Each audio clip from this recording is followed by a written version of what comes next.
popping out the chat. Mm-hmm. And good evening. Welcome, everyone. It's Sunday, 7th of June, 2020. This is the Pro Synth Network live show, episode 10. Double digits, Ben. Double digits. Lovely. We did it. We're still on air. We still get some watchers and some viewers and some likes and some shares. It's going well, this, isn't it? How are you, mate? All right. I'm good. Thanks. How are you? Yeah, not too bad, thank you. Have you had a busy week or busy weekend? No, I've been chilling really. I've got it. A music publisher's got in touch with me, so get you. I'm I don't know. I'm emailing them and reading emails from them, and hopefully something nice might come from that. I don't know. Excellent. Was this off the back of anything in particular? I'm not sure really. It's probably due to the work that I've done for Fear Crypt. You know, okay. Chloe's really good. She always puts me in touch with other people and stuff. So maybe it's come from that. So. Right. Oh, that's good. Excellent stuff. Well, as our avid viewers might notice, there is only two of us today. Cryss has been doing, I believe, he's been doing Jamie's show today. Unfortunately, I was kind of busy doing other things, didn't get to tune in on that one. So it's just me and thee. But the format continues as per normal. We've got a bunch of topics to kind of mull over and discuss, and of course, everyone in the chat room can join in and contribute. Just remember there is a short delay, between what you see on the screen, what we then pick up on the chat. So do make sure that if you need us to answer something, let us know. But let's crack on and straight into the first thing. I thought we'd have a look at this. Now, I don't know if I think you've got Roland workstations, but Yamaha have announced Montage OS update version 3.5 and MODX 2.5, which is kind of the inline operating system updates. And this piqued my interest mainly because it features this new thing called Smart Morph, which is, in their words, a new feature for morphing FMX sounds, FMX being the 8-operator implementation of FM that they have in these synths. Apparently a sophisticated AI algorithm learns FMX sounds assigned to parts 9 to 16 and plots each sound on a point on a visual control map. Parameters are assigned to 3 color-coded points designated as red, green and blue, and then touching learn, the algorithm then creates interpolated FMX sounds from parts 9 to 16, and the results of the smart morph appear in part 1. So it's kind of like half of the parts are used to create a sound that then kind of appears in the first part. So you can draw, points are able to be directly drawn on the touch screen, with the smart morph control map, and assigning motion between any 2 points to control with the super knob for expressive morphing. Now, I have not used a Montage or a MODX, so I am told they are rather good, and I'm told that this smart knob is quite a smart knob. Have you dabbled with Montage MODX at all? I've not. I was seriously considering buying one. I wanted the Montage because I'd looked into it all, and the Montage has better audio outs and stuff like that. But apparently, when it actually comes down to it, there's not that much difference in the two things. I know that one of my good friends, Scorby, he's like the last person I think would appreciate one. And he's got one, and he says it's like one of the best things he's ever bought. Yeah. And also Manu Riga as well. He's got one, and he loves it. Everybody who gets them seems to really love them. Yeah. And this smart morph thing, it's nice to see that they're really supporting the platform. I think. Yeah. they continuously come up with like new innovations for it, and I was a little bit skeptical at first. I thought, oh yeah, it's a vector pad or it's a time trip pad, on screen. We've seen it before, but when I watched the videos and looked into it a bit more, I think it's actually really useful.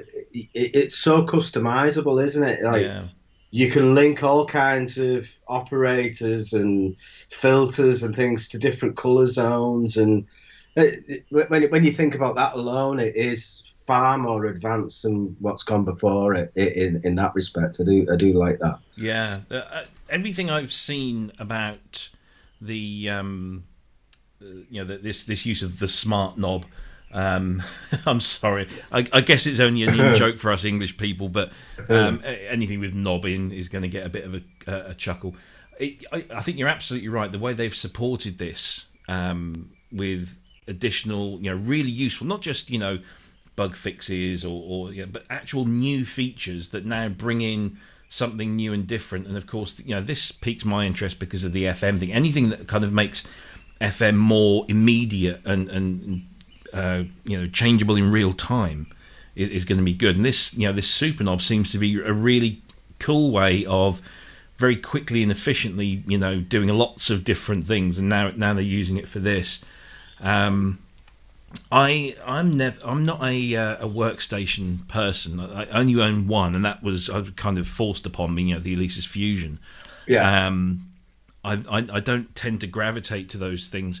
I'd rather have a synth that concentrates on one thing. So if I was going to get anything like this, I'd probably go for the MODX.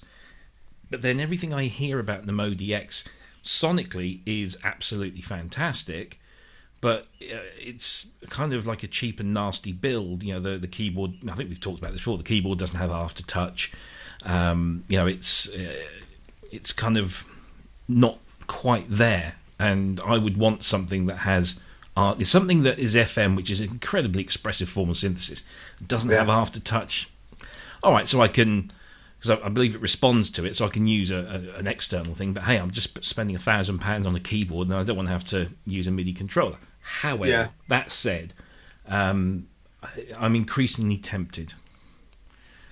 So who knows? We shall see. Yeah, I think it is one of the more interesting purchases out there at the minute. I just wish that they did a rack version of it. Oh yes, well, they don't do one, do they? The motifs, which obviously preceded these, basically every revision of that had a rack unit. I've got the last one, whatever it is, XS is it or something? I don't know. Yeah. I've got that, and funnily enough, when you're saying about build quality, I bought is it called the MX49? Oh, the controller. It's not. It's a synth. It's a synth, yeah, and it is. The build quality is absolutely rubbish, but it's essentially this motif rack. It's got all the sounds of the motif rack, and it obviously the onboard editing is really primitive. But if you've got the editing software, you can do what you can do with a motif for like stupid money. It was like £300 or something. That's dirt cheap, isn't it? Yeah. When you consider the amount of sounds that you're getting for that money, I think Yamaha, all right, they're not very prolific at the minute with the synthesizers by any stretch of the imagination.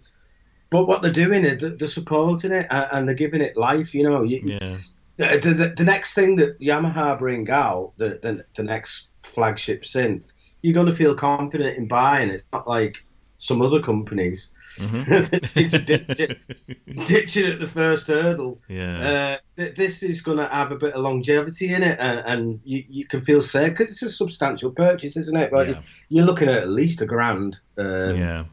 For the smallest MODX. There doesn't seem to be any real kind of middle ground at the moment with Yamaha, because you've got the Montage and the MODX, and obviously the MODX is considerably less money than a full-blown Montage, but obviously you're not getting everything that you would in the Montage. And then you've got your reface, boutique-y type things. There's not kind of much sitting in between there, middle of the ground, and I would really like to see, a MODX done properly. But maybe something a bit more middle ground and affordable. I mean, if I could justify the cost for a Montage, I probably would, to get all of that plus the keyboard and stuff. But right now, the MODX, every time I kind of forget about it, and then I'm reminded of it, and I think, oh, that's exciting, and then I remember the little bad things that put me off, and I'm like, oh well, disappointed again. Yeah. I know what you mean. It would be nice if they revised that and listened to the users, because I'm clearly not the only one that thinks it's lacking. I've just heard that it's, apart from lacking the aftertouch, it's also the feel of the keyboard is quite plasticky and cheap. Yeah. And given that Yamaha have got such a good reputation in the past for the build quality of the key beds, exactly. It's odd that they've cut corners there. Anyway, but there you go. So that's Montage 3.5 and MODX 2.5 with this new FM Morpho. It also comes with new performances on the Montage. There's more compatibility elements. MODX has been able to load, apparently, Montage user and library sounds. Now, Montage can load MODX user sounds and library sounds. So it's kind of... they're billing it as leave Montage in the studio, take MODX on the road, or vice versa. So again, that's a nice thing that you've got this kind of family of synths, and they're able to freely exchange things around. There's tap tempo assign, new sequence of features. Apparently, it's faster, more precise, more parts during record. You can add parts during record or playback. Overdub controllers, normalized play effects by scene, improved pattern chaining, new edit jobs, and then there's more parameter changes via graphics, which is quite nice to see. I'm surprised that we haven't seen more keyboards with larger screens. I mean, this one's quite big for a keyboard, but nowadays iPad size screens are pretty much the norm, aren't they? So yeah. And you wouldn't think that they're that expensive as well with the amount that's coming out, so shouldn't add that much to the cost. Yeah. So yeah, there you go. That's Montage updates. If just trying to see if there's anyone in the chat room that's got I was one. just looking then. But I don't know if anybody has got one. If you could let us know if you've used that or found that interesting. Yeah, there's a few people asking about the rack, same as me. I think they're missing a trick there, really. Especially a MODX rack. Well, that'd be excellent because you wouldn't have to worry about the aftertouch. I'd buy that. Yeah, I would. I'd pretty much if they did. I didn't think of that. If they did a MODX rack, or even a tabletop, because that would. I was speaking to someone the other week, and I said, "Look, FM inside out. What do you think of this?" And he said, "It's aside from the fact it's missing the formant shaping of the old FS1R. He said this is by far and away one of the best implementations of FM that he's ever seen, and he's been working with these things since the 80s. So that's a pretty high bar. Yeah. So. I love the way that it's laid out on the screen, for editing the algorithms, and that just makes it seem a lot more logical. And talking of FM, as we do, so do you remember we spoke about the EssenceFM, the module, which is about 1,200 UK, 1,300 euro, something like that, and we spoke about it, and they started shipping, and they were coming with the rotary pot knobs were like half an inch shy of the and they'd also used PCB board as their feet, to prop it up, and users were complaining that the knobs were didn't look very nice, and secondly that these feet were, by all means, they were holding the unit up, but they after a while they didn't have confidence. So the guys at Kodamo sent out an email to interested parties and saying that they have now sourced the right size knobs, and they have there's so many knob gags today, and they've also rebuilt the feet out of wood, so it's solid wood, So, and they are making those available free of charge to all existing owners, and all subsequent models built will have those in. So big hats off to the guys at Kodamo for actually listening to the customers, taking the criticism on the chin, and doing something about it. Whether, I've not seen the new knobs. I know my contact that has one of these has placed his order for them, so hopefully they'll be with him soon, and we'll get to have a look. But people like Simon in the chat room, who was very interested in buying one, and to add to his extensive synthesizer collection. Don't know where he's going to put it, but he actually got quite animated verbally with them and said, look, this really is, and I won't use the words that Simon used, but he said it really is not very good. And so what are you going to do about it? And they kind of came back, again, they were very defensive, but you've got to hand it to them. They've listened, and they've acted, and they've acted pretty quickly in given the times that we're in. So if you are, let me just bring up that Essence as well, just in case anybody's here that hasn't seen it. So we've got EssenceFM, Kodamo, there we go. So you might remember that this is this massively powerful FM synthesizer that goes beyond anything I think that's ever been done before. So here it is. It looks, in these photographs, it does look the dog's leathery bits. And it has this nice touch screen with it's a 6-operator FM synth, freely assignable operators. So you're not restricted to algorithms like you are with traditional kind of DX FM. And it's got a whole bunch of effects in there, 24-bit DACs, and all sorts of connectivity, USB, regular MIDI, all sorts of stuff. It's a wonderfully impressive on paper. 300 voice polyphony. Which you're never going to run out. And the one thing that I keep coming back to when I look at this is that it's 16-part multi-timbral. Is it? Yeah, 16-part, I think. So with that polyphony, you can now just basically compose a piece entirely on this. With everything coming out of this machine, it kind of reminds me of the old General MIDI units that you used to get that were 64 128 note polyphonic and 16-part multi-timbral, and this does all of that as well. So it's like your one-stop shop.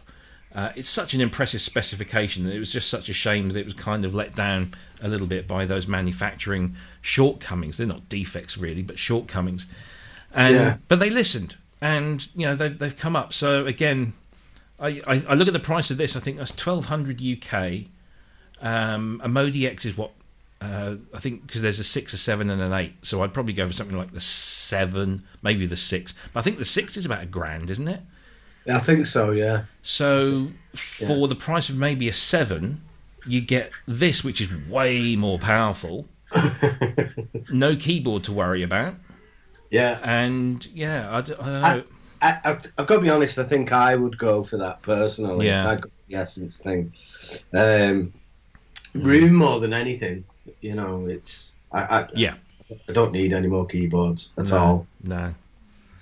No, it's very tempting, especially as I've been looking at my summer vacation. I'm not entirely sure if it's going to go ahead, so I might have to cancel. Plus, I've got 2 kids' school trips being cancelled and refunded, so I might have a little bit of excess cash. Love it. Don't tell the wife. But she won't be watching this anyway. You're all right. No, but she might be outside listening. You see. No. It's sorely tempting. I haven't spent that much on a brand new synth in a long while, so. Yeah. But no, there you go. That's that's Montage FM updates, FMX updates, and MODX and stuff, and just a little update because I think the guy took a little bit.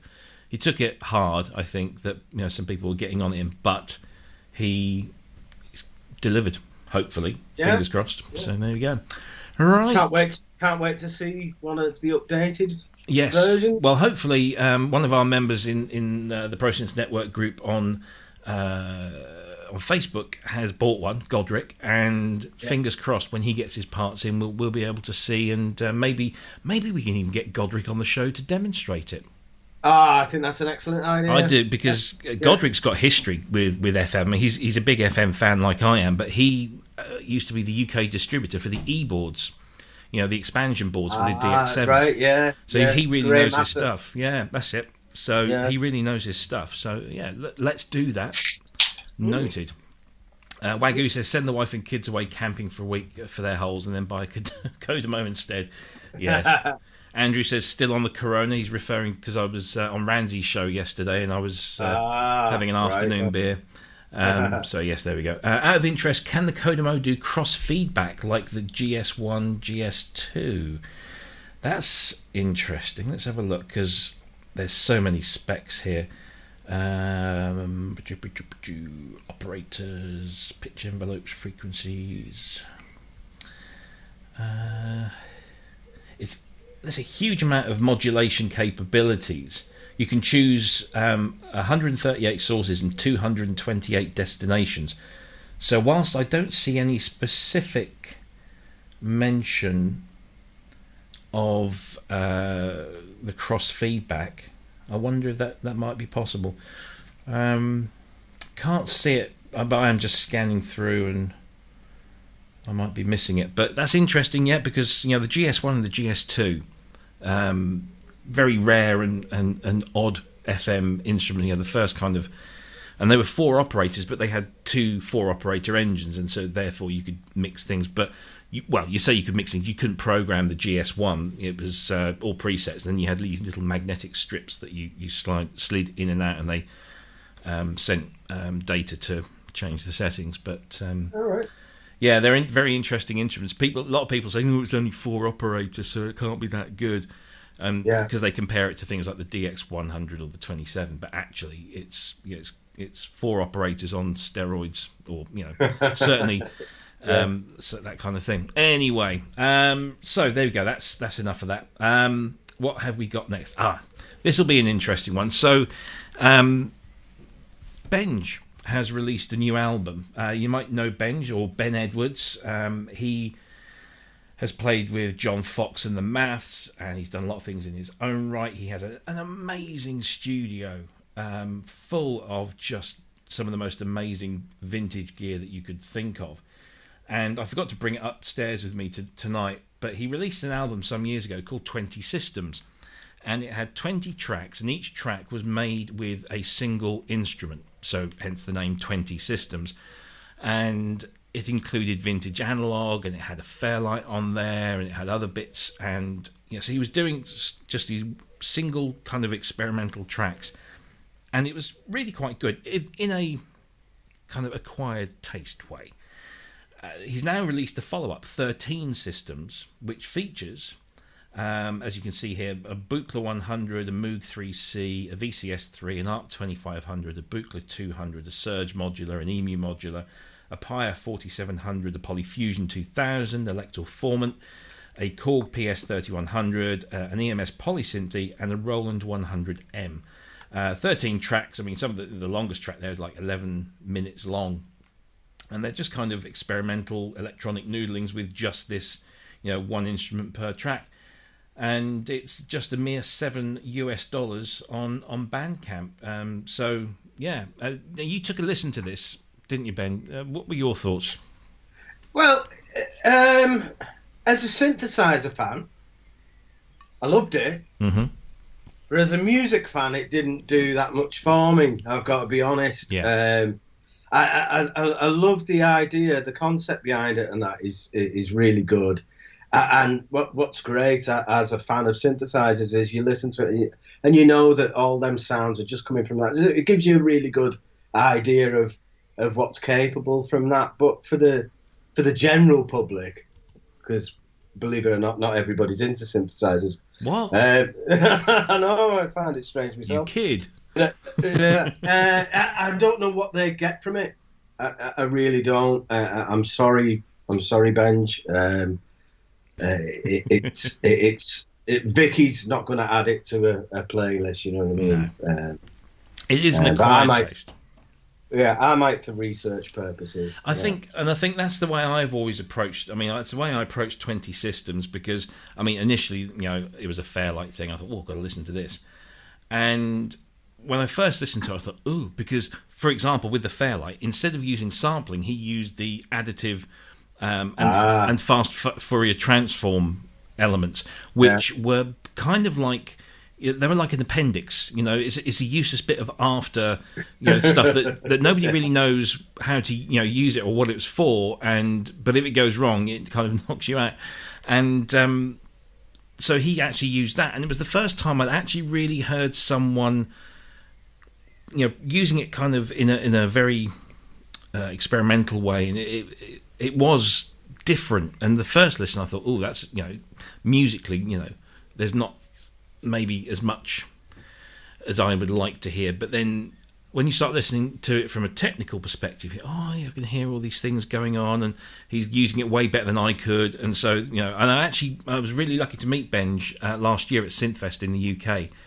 And he's such a nice guy, a really nice guy, and just really into what he does. And he's done loads of work, mixing and performing and all. He's a very multi-talented guy. But this is, I think, if you approach this as an historical document and a demonstration piece, maybe of what's possible, what can be done with these instruments in isolation, it's for $7. Yeah. You can't really grumble, can you? But, and he's worked with John Fox as well, which only the best people have worked with him. Exactly. So he's got credentials. They're absolutely not under any illusion there as to how clever this guy is. And his studio, my friend Neil Fellows, who is a musician and a photographer and an undertaker. It's a great combination. But he went down to Benge's studio and photographed it. I'll see if I can dig up the photos. He's in our group, so if you want to pester him for them, I'm sure he'll share a few. But it's a proper Aladdin's cave. It's like, if you imagine Simon's studio, which is jam-packed to the rafters, but it's quite narrow. So Benge's just like, it's just more square, and you can actually walk around things rather. With Simon, you just kind of got one corridor. So it's a heck of a collection. It really is. Wow. So there you go. That's on Bandcamp. That is Benge. That's his name. Ben Edwards is the full name of the guy. 13 tracks for $7, covering all these classic vintage, mostly modular or all modular. 3100 was that semi-modular? I don't know. Anyway, it seems like a modular thing this time. It does, doesn't it? Yeah. And if you're interested in that, then you might. I'm sure there's other. Yeah, here we go. Here's 20 Systems, which was the first one that was released back in 2008. So as you can see here, there is some crossover here. There's an ART 2500 and the VCS3, but there's what interests me is this stuff, and he's done them again by years. So PPG Wave, Fairlight CMI, Oberheim Expander, the good old CX5M, which I have behind me there, the Synclavier and the Kawai K5M. That kind of had a broader range, I think, but it's interesting, really interesting stuff. And I'm hoping he does a physical copy, because the physical copy of 20 Systems came in this kind of hardback case, with the CD in it, and it had a page on each synth.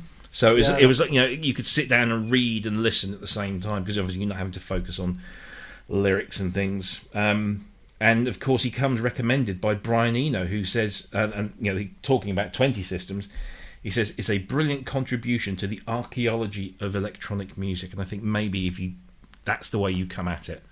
That's nailed it, hasn't it? Really? It's not what, Yeah, because really, that's what it is. It's a time capsule of technology, isn't it? Yeah, here's what these things can do in isolation, and being used by someone who knows what they're doing, and he's using them not maybe as an average person would.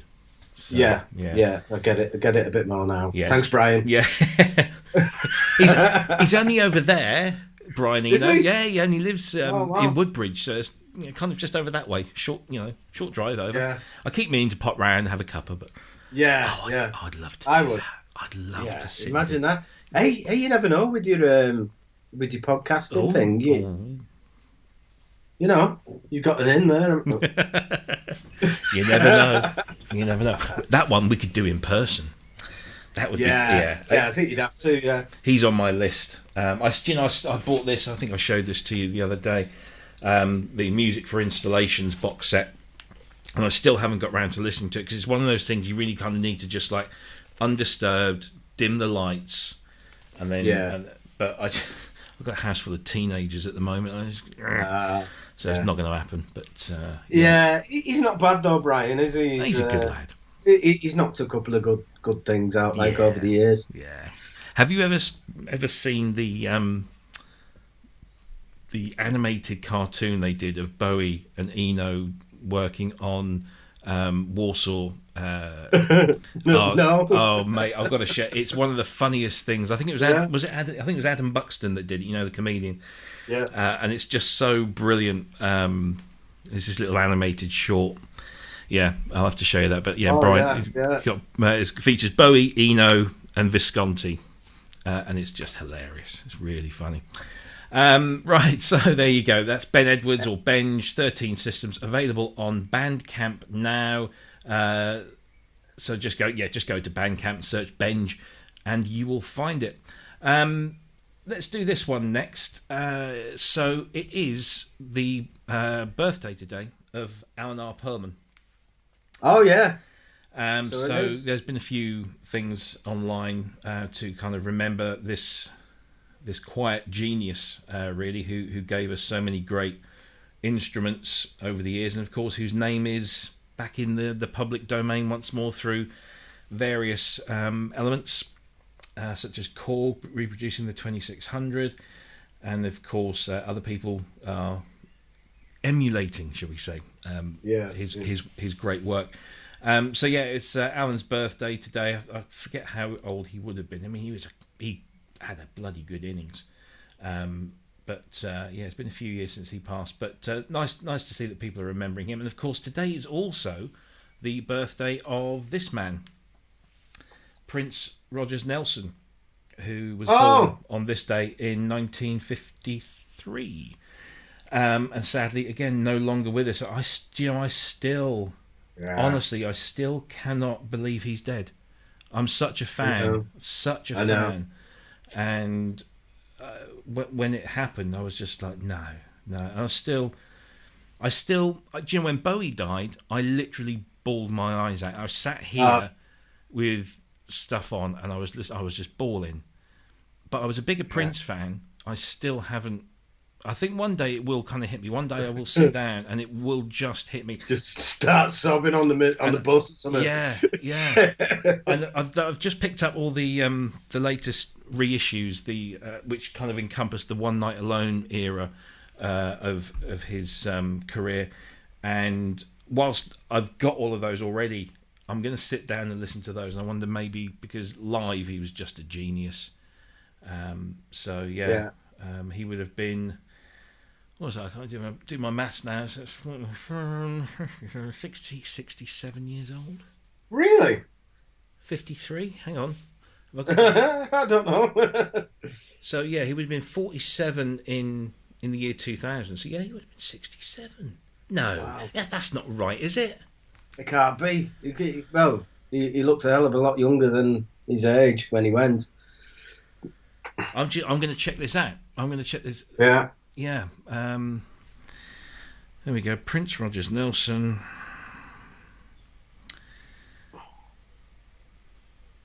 Born 1958. So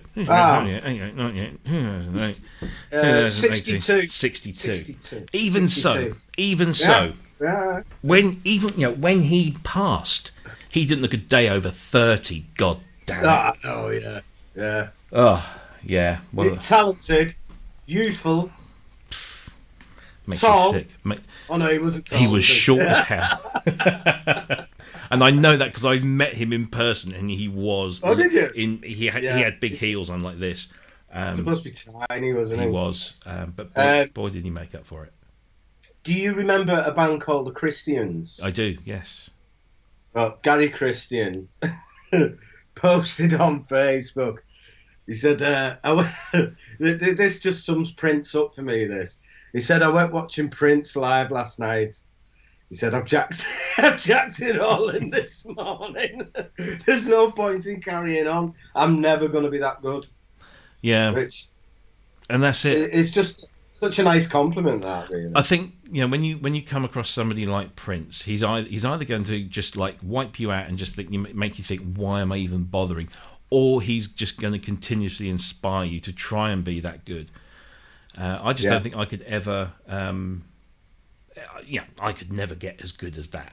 Yeah, he was the embodiment of music. He wasn't just a talented bloke. He was just that kind of physical embodiment of everything. What always gets me about Prince is I don't know if I can explain this that well, but some of his music, when you listen to it for the first time, you think, what is he doing here? Yeah. This is insane. This sounds crap. And then when you hear it a couple of more times, it's like, why didn't I like this? Yeah. It's brilliant. It's dead clever and it works. But I think because sometimes he was doing things so different that it just, I don't know, knocked you off kilter a little bit. And it took a while for you to appreciate his ideas. Yeah. Really. I mean, I hear some things like, you listen to people like Janelle Monáe, and other people that have kind of been in his orbit for a while. They've clearly picked things up from him, and you hear this. I think, I can hear what you're trying to do. You're trying to do what he did, and some get close and some don't. But he does have this knack of doing. He had this thing with discordant stuff. You could listen to his music, and you think, whoa, that sounds a bit rough. But then the more you listen to it, you can actually hear why he's done that, and you would not think of doing it, but he did, and it's just amazing, that some of the stuff. I mean, I feel towards the end of his career he mellowed, and I think the main reason for that was his faith. He got into the Jehovah's Witnesses around the turn of the millennium, I think, and that was all down to Larry Graham. And I still hold a personal grudge with Larry Graham for that, because it was because of his faith that he refused medical treatment for the stuff that he was taking, all those opioids to stop the pain. He'd absolutely screwed his hips and knees up over the years, dancing in high heels, jumping around. Yeah. And he knew that he had to have an operation. He was told that he needed an operation to fix this. And of course, his faith doesn't allow him to receive blood transfusions or whatever it is. So he started taking the painkillers. And after a while, he'd need to take more painkillers and so on and so forth. And, we know what the outcome is there. It's just tragic. But he also stopped swearing. And if you listen to some Prince stuff, I mean, Sexy MF is one of the jazziest, funkiest tunes, and it's littered with expletives or repeated expletives, and you just don't. It's almost like you don't care. It's such a good piece of music that it wasn't gratuitous, profanity for the sake of profanity. It was there as an expression of, an emotion, but his faith then kind of took over, and I saw him live a few times before he passed away, and he'd removed all that stuff and just replaced it with other words, or just didn't sing the words at all. But everyone in the audience was singing those words. There's one of my favourite all-time Prince songs is "Days of Wild," which never made it as an official album track. It featured on an album called Crystal Ball, which was a 4-disc kind of compilation of archive stuff that he put together, and a version of it appeared on there. And then he released a live version of it as a single, just in Canada for some strange reason. But it was all part of the Gold Experience sessions, and it was never included on the album, and I don't know why, because it is one of his best songs. And I saw when I the time that I met him, which was at Hammersmith Apollo, he did that. We were there for the sound check, and he did a 20-minute version of that. And that song is just a brilliant kind of social commentary on the times, and there's a lot of swearing in there. And he did this thing, and he just dropped all the swear words, and all of a sudden, what was my favourite Prince song kind of just got blown away in the wind, and it was a little bit disappointing. But towards the end, his last couple of albums were kind of back on form mostly. But he was I don't know why that was, that he kind of went a bit bland. What was clever about him as well, he's probably just burnt himself out, because he was pretty prolific, wasn't he? But his appeal as well is like kind of universal. It's very, very rare that you mention Prince to somebody and they go, "Oh no, he's crapping." Yeah. Nobody says that. No. Everybody. If you're a musician, you appreciate him. If you're somebody who likes dancing when they go out, you appreciate him.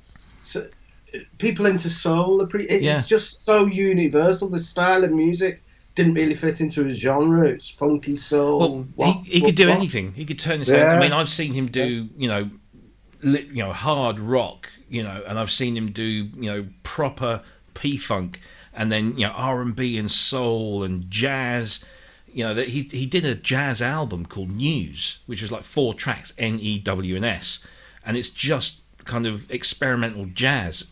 And it's great, but there was nothing that he could not do. He was such a master of just music, not just this bit or that bit, but music. He even wrote like a ballet for his first wife, Maite. She was a dancer, trained dancer. He wrote a ballet called the Kama Sutra. Surprise, surprise for Prince. But although it's mostly electronic, it's like an electronic orchestra, and it's just amazing, just amazing. And I've befriended a few people over the years that have either worked at Paisley Park or had something to do with him, and the stories that you could go on and on. I actually got to go to Paisley Park 2-3 years ago. Didn't actually get to go in. Wasn't long after he passed. It was before they kind of properly opened it up. So I got to stand outside. There's pictures of me floating around with my mate, Mark Doty, and we stood outside.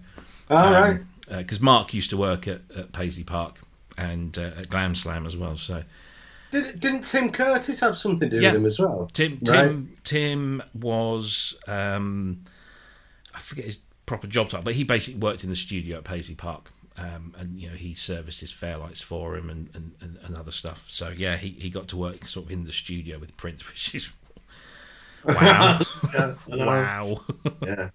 So I think I was having a conversation with Tim, and he was like, "What? So what have you done in the past?" I said, "Oh yeah, I've worked with Steve Strange. I've been on stage with Visage and all this."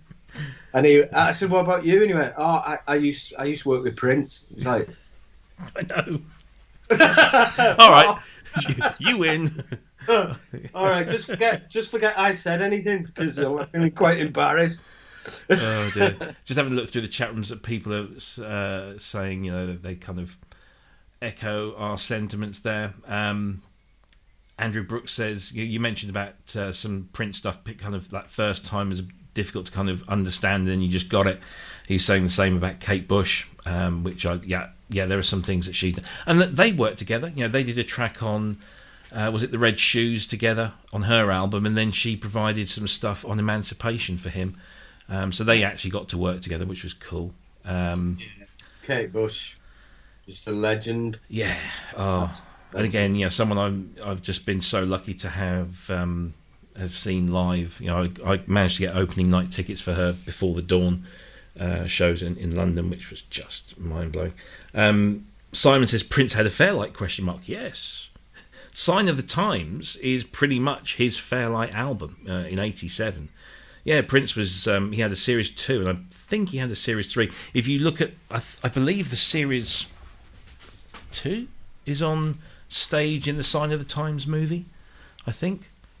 Talking of Fairlights on screen, what's today's date? Yeah, so next week, the Pet Shop Boys release their movie It Couldn't Happen Here, which was their kind of experimental art movie, which was supposed to be a long-form video and then turned into this kind of bizarre, weird, slightly tongue-in-cheek full-length feature. And right at the very end, there's this scene in a club And the boys just kind of, because they're all the way through the film, they're kind of walking around and encountering these things that are going on. And they end up walking up to this, they go up the steps into this club, and then Cryss just plonks himself behind this, Series 3 Fairlight and starts playing. And I'm like, hey! Boys. But that's out on Blu-ray and DVD for the first time ever. It only got a limited VHS release back in the day. And it's now on Blu-ray and DVD, finally. Because I went to a screening last year in London. It was like a little 200-seat cinema on Regent Street, and the director was there, and Arlene Phillips, the dancer who did all the choreography, she was there. Unfortunately, I think the boys were recording in Berlin for their last album, so they couldn't make it. And Jack Bond, the director, was saying how they were planning to release this film, but because over the years the various production companies and copyrights holders have been split and then merged into other businesses, there was actually there was a heist, literally a heist. They'd gone to Wardour Street in Soho to some film processing place, and they'd done the 4K scan and approved it and everything, got it in, and then some security guards turned up the next day with a document saying they'd come to collect this stuff, and the blokes behind the desk said, there you go. And it turns out these guys weren't security guards. They were working for one of the copyright owners, and they stashed it in Abbey Road and said, you're not getting that until we come to a proper deal. So it looks like they've probably come to a deal. Wow. So, yeah. Interesting stuff. But, yeah, anyway, I just thought I'd throw that one in. I'll probably be waxing lyrical about that again next week. Well, where are we? 1:45. We're doing all right. We've got a few more things here. Let's have a look at this one. So this is interesting. This doesn't exist yet. But it might exist, and I'm not entirely sure if it should. Is this something that absolutely should exist or should be drowned at birth? I don't know. You tell me. This is a concept of a merge between a teenage engineering OP1 and a mobile phone with a slidey screen that goes up on the horizontal axis, so to speak, and reveals a small kind of mini OP1 type device underneath.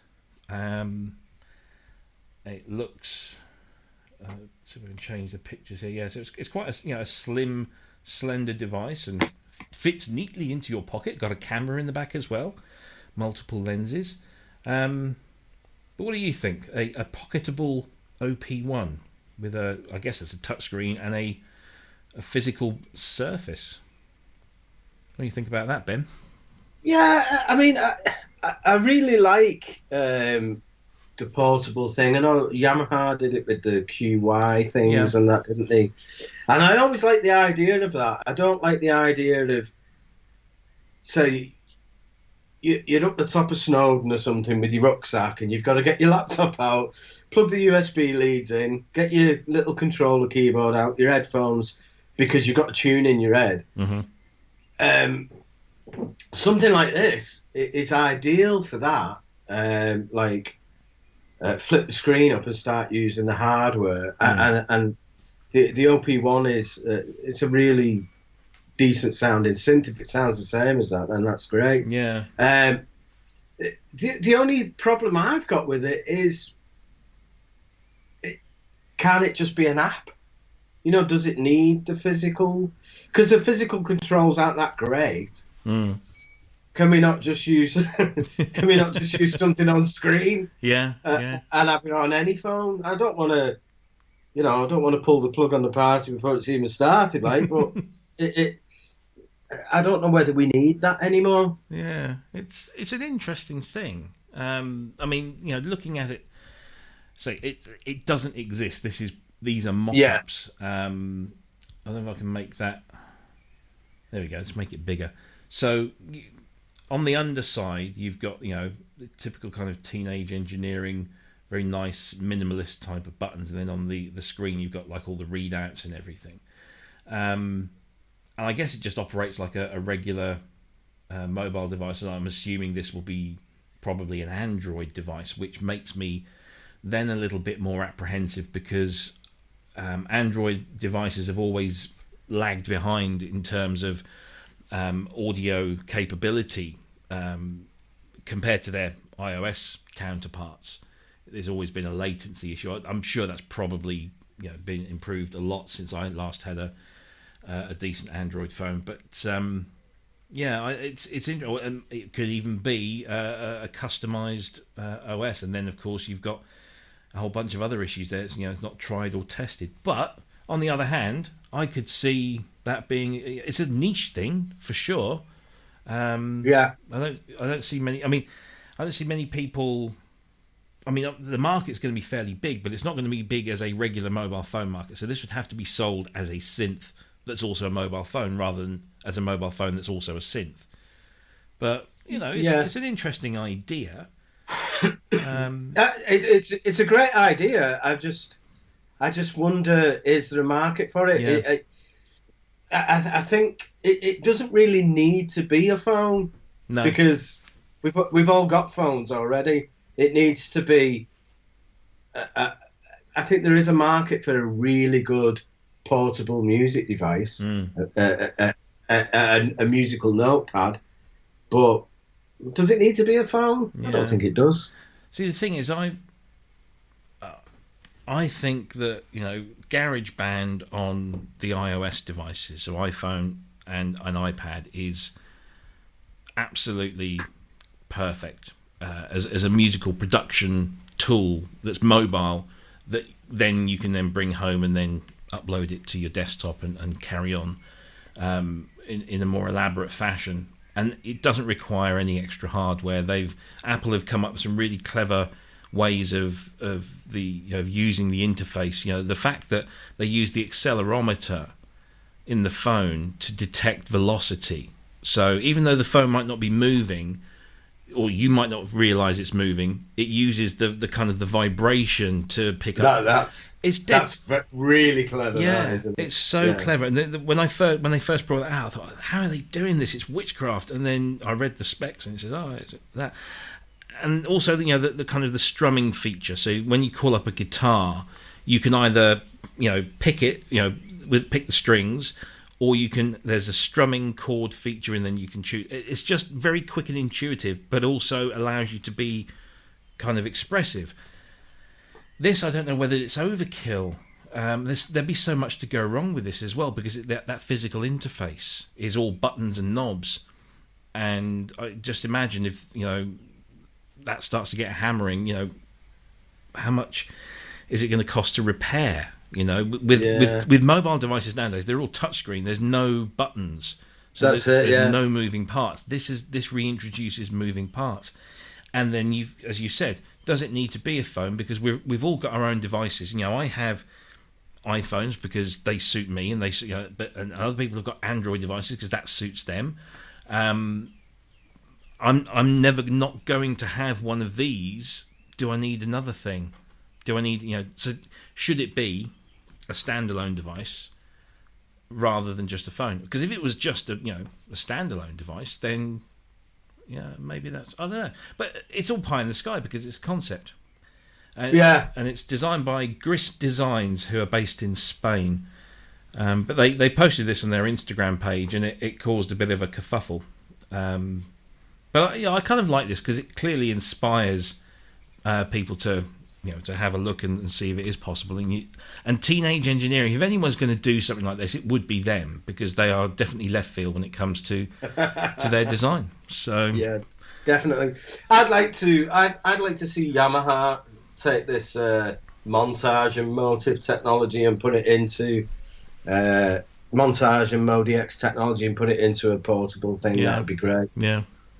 Yeah, I think everyone's kind of moving to this kind of unified platform thing. Roland have clearly been doing it for a while, and now kind of doubling down on the new Zenology type things, or Zen Core, should I say? And I think Yamaha, maybe the Montage MODX platform is where they go from here. I don't know, but there must be a significant amount of investment and research goes into these new platforms. You think that they try and recoup the money with as many products as possible? Yeah, you'd think so. Obviously, like that Montage and the MODX are both using previously used technology, but they are revised, aren't they? Isn't it FMX, Yeah. FMX or something? So, and is there another form of AWM in there as well? Yeah, I think it's I think so. Yeah, I'm not too au fait with them. They've always done things like that. I've got the EX5R here, and that's got like everything in it, hasn't it? That's it's got the what was it called? The the thing that's in the VL1. Oh, well, the physical modelling stuff. Yeah, physical modelling. Yeah. It's got that. It's got a bit of FM in it, hasn't it? And AWM and sampling as well. It'll do sampling and all. It's a Swiss Army knife. Indeed. So, I was looking in the chat room there. Andrew Brooks says, "You know what? That happened to me the last time I was on top of Snowdon. I just had to create a track, so I got out my W30 out of my rucksack, but I couldn't find a proper power socket. Bummer." And that's just reminded me of a picture that I found online many years ago, and I'm now desperately trying to search. I'm pretty damn certain I posted it on my own website. Here it is. I think Matrix Synth got it up as well. This classic image of somebody using a synclavier by a river, okay, which is this. You can't really see. It's not the biggest image. Yeah, he got this from me, cheeky sod. But yeah, it's this image here of. Let's see if I can blow that up. There we go. Somebody using a synclavier. I'm just there by the river, and I just fancy a bit of inspiration here. I'll just whip out the synclavier. I mean, yeah, obviously not working, but there you go. I haven't seen it yet. Oh, there it is. Yeah. All right. Yeah. So there you go. Synclavier, whatever they'll be doing fairlights on boats next. Yeah. Anyway. Still cool that though. Oh, it is. It's still it's a classic looking and sounding instrument for sure. Yeah. Really cool. People often ask me, do you think you'd ever get a synclavier? What with your love of fairlights and FM and stuff? And I'd love to, but I've heard so many horror stories about maintaining them and just having them in the room. You could probably put the mainframe in the centre of the house and cut your heating bills down to zero and just use that. Yeah. But, so there we go. Right, so what's next? We've done those. Yes, let's do this. So this is the news that Behringer have entered into a strategic relationship with Siemens. They're very proud to announce a strategic relationship with Siemens to implement the world's most advanced PLM, MES design and manufacturing environment based on digital twin technology. Blah, blah, blah. Something in Malaysia, all for the benefit of our customers, blah, blah, blah. Exciting times. So this, for once, it's a piece of news about Behringer that doesn't involve them doing something synth related, but this is all to do with their kind of ramping up of the production, manufacturing and design processes. And I think I watched the video. The video that they provide is actually a Siemens video that kind of is promoting this partnership with anyone. Come into partnership with us and we can do these things. We can offer you these services. So they're clearly looking at ramping up, the design elements and the production elements and taking on board or partnering up with a company who are as big as Siemens Technology, who are massive. Huge. So interesting. What do you think about this? Do you think this is good news for Behringer, for synthesizer lovers of a budget variety? Well, like yourself, I watched the video. I wasn't really sure what a digital twin was at first, and that all this was new to me. So I think it's all very clever. And maybe I need your insight onto it. It is how do you see that affecting like synthesizer production? Where I could see some of the benefits. You can roll out updates to the digital twin first, and then try things on the digital twin, and then mass release it. But I was trying to see a musical benefit from it all. I don't necessarily think there'll be a benefit in terms of what they come up with ideas wise, because I mean, I think it's just manufacturing. It's just going to be production. Yeah, so it will make them more able to, just be more, and I hate to use this word, agile in their processes in terms of rapid design, rapid production, just being a bit more flexible. And I just think it's an interesting, certainly companies, like if you look at companies like Roland and Yamaha, they've been around long enough to have slowly built up to a point where they have all of this stuff ready. Behringer are, in relative terms, still quite young compared to these companies, and so they're looking for kind of that boost to get them up there. And I just wonder, I think it's good news in terms of they're playing the long game, and this will help hopefully produce more original stuff, because I've got nothing against Behringer per se. I would just like to see them do something original more often than not. They have done some stuff, and it's been good, and it's been very well received. So let's see if this, this might empower them to come up with more new things rather than having to rely on copy. Because there's going to be a time, if they carry on doing what they're doing, that there'll be nothing left to copy apart from themselves. So a copy of the Poly D. Yeah, exactly. Guess what, kids? 2035. Yeah, you always wanted a Poly D. Well, now we've got the whatever. So it's a Poly D for the 30s. Yeah, quite. So yeah, I just think it's solidifying. I don't think Behringer are going anywhere.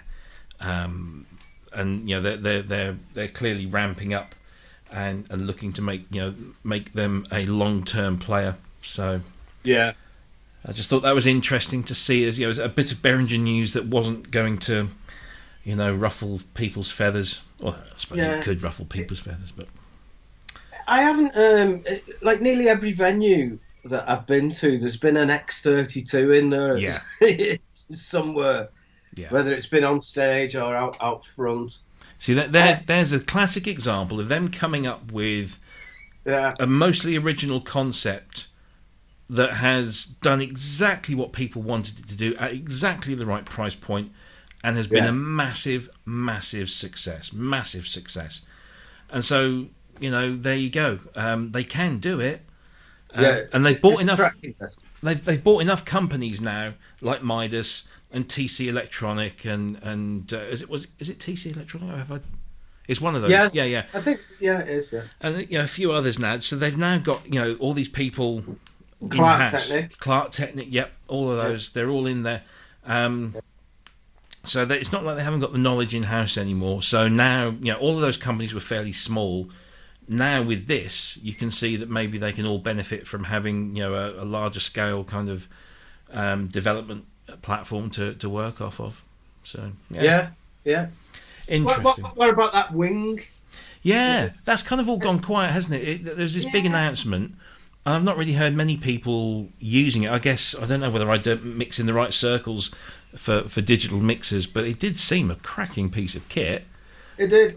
I wondered if where the X32 is kind of more geared towards live, was Wing supposed to be some kind of home studio desk? But I've not seen many popping up in pictures, and I've not heard anybody really talking about them.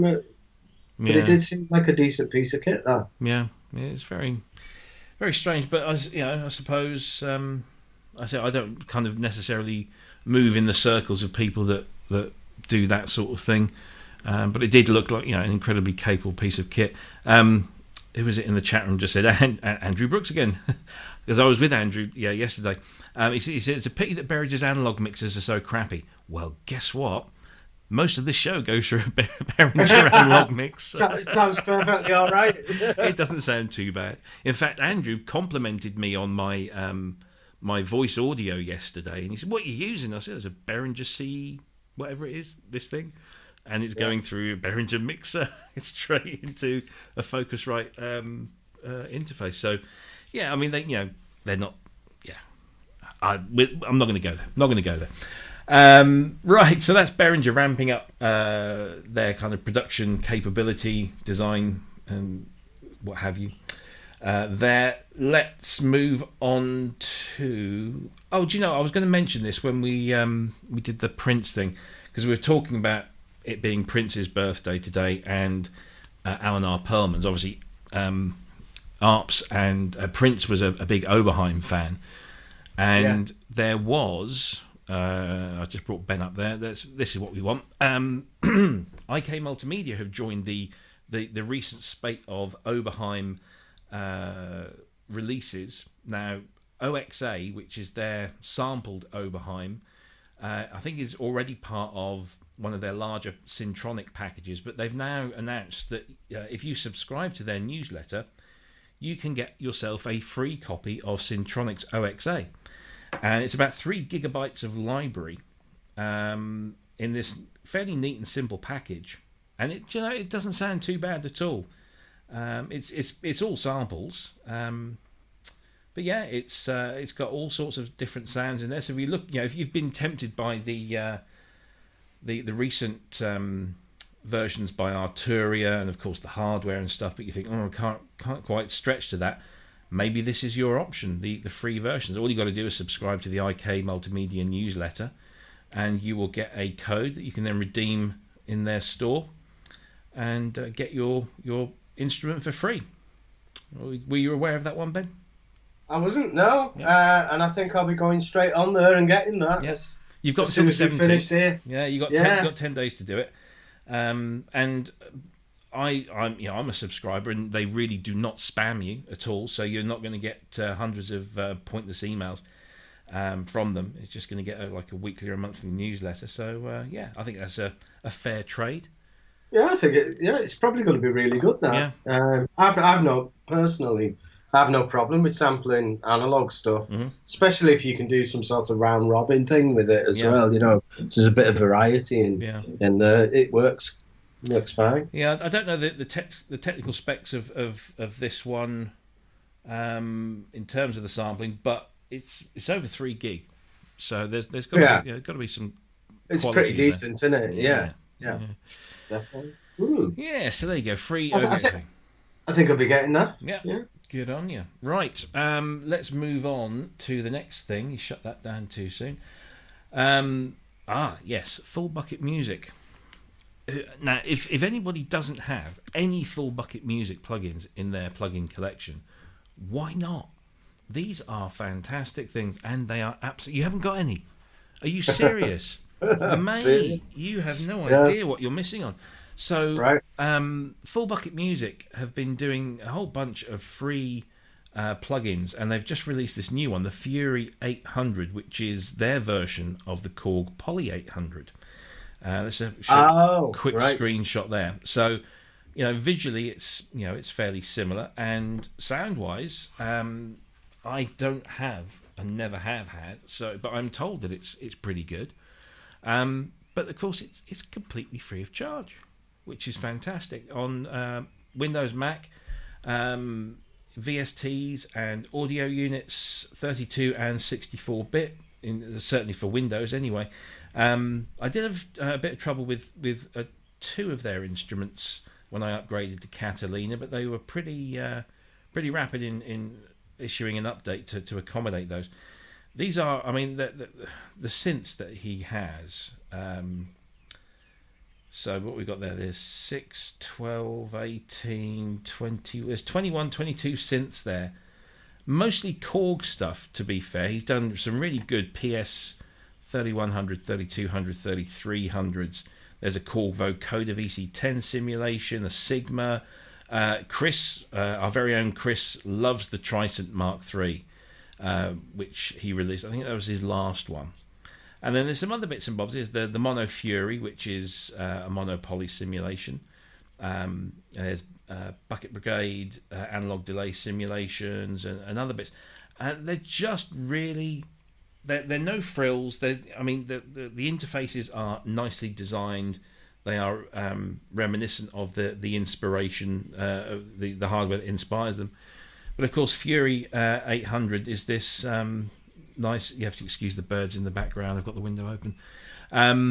It's a really nice version of the 1983 Korg Poly 800. So tell me, Ben, why have you not got any full bucket music plugins on your system? I didn't know about them, but I do now, and I'm quite interested. Trust me, you once you download one, you will download them all. They are like Pokemon.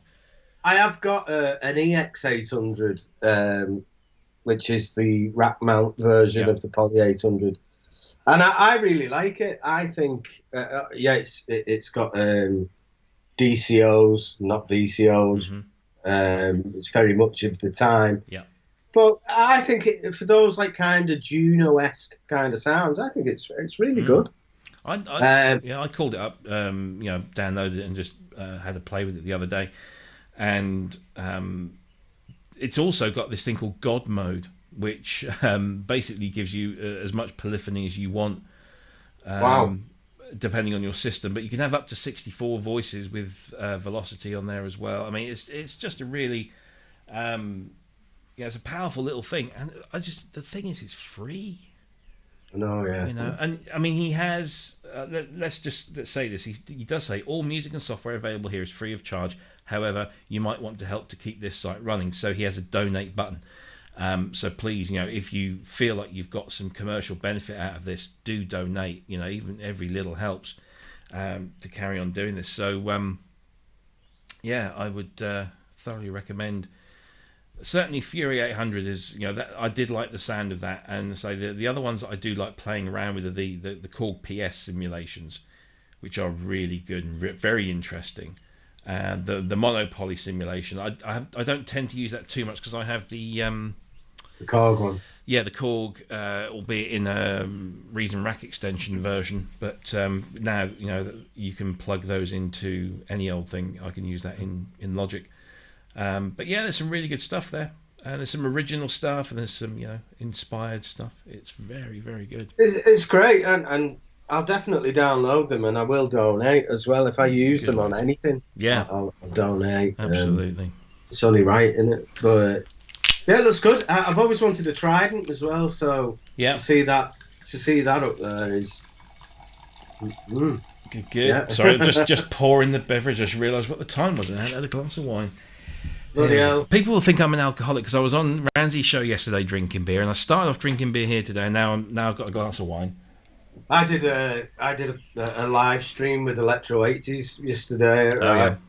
I ended up in a terrible state. I've got all the cans here. Nice bit of Guinness, yeah. Yeah. I was only on for an hour. Oh, blimey. I drank what? Jeez, it's like a brewery. It's nerves that I get dead nervous when you're not there, really. Oh, you hold it all together, you see. Well, the thing is, my wife had this experience over the weekend with her hair. So she's been having lockdown hair issues. Like, so I'm just messing around with my lights here. I think let's do that. So. She's roots are coming through, and she wants to do something about it, but the hairdresser isn't planning on opening up until next month at the earliest. And so she thought, well, I'll do it myself. So she's doing it kind of blonde. She's naturally a brunette, and she asked me to do some of it. I'm like, oh, don't ask me to do this, because if I mess this up, this will be bad, and you'll hate me, and I don't want that. So anyway, I remember you doing mine. Yeah, look what happened. So I'm pasting this stuff on, and she's doing it on. Eventually, we get it all covered, and she's got, she's happy, and she goes to wash it out, and of course, it hasn't quite come out the shade that she wanted. It was kind of more Donald Trumpy, orangey type thing. Bless her. So, of course, she gets all emotional, upset, and I said, look, love, you're not really going anywhere, so I won't worry too much about it. You can put a hat on. But no, she went out again today and got another colour. Actually, no, she did two colours yesterday, and then she did another one today, and she's now sort of more naturally blondie brown.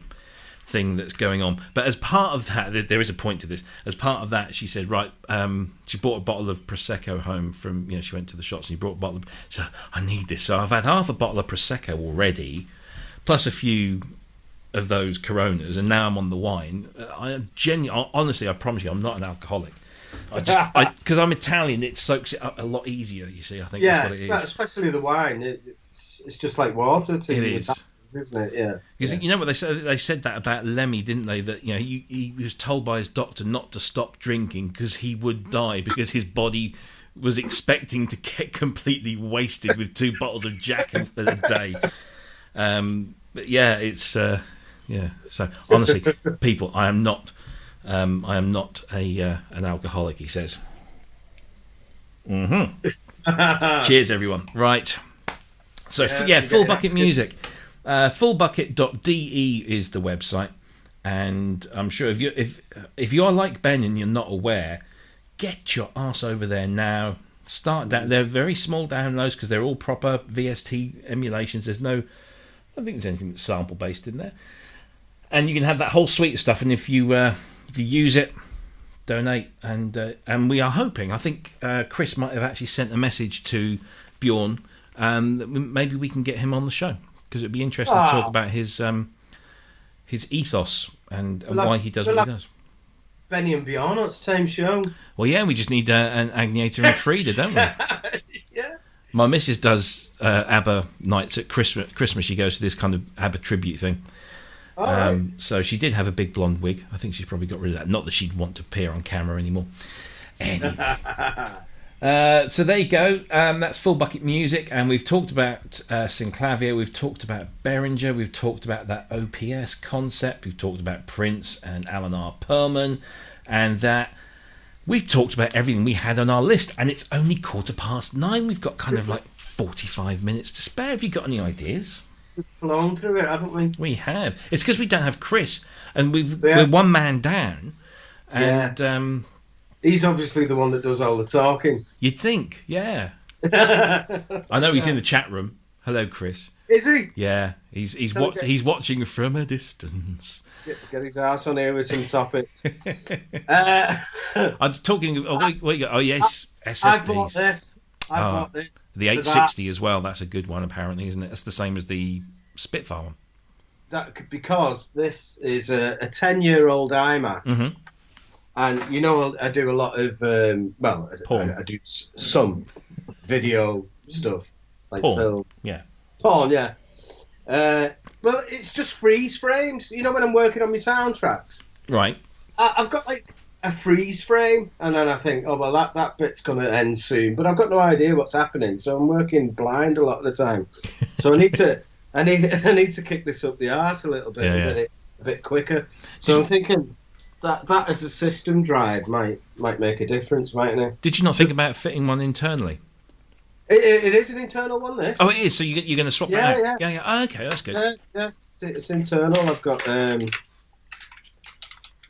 copy the files to it first, haven't I? But yeah, it is an internal.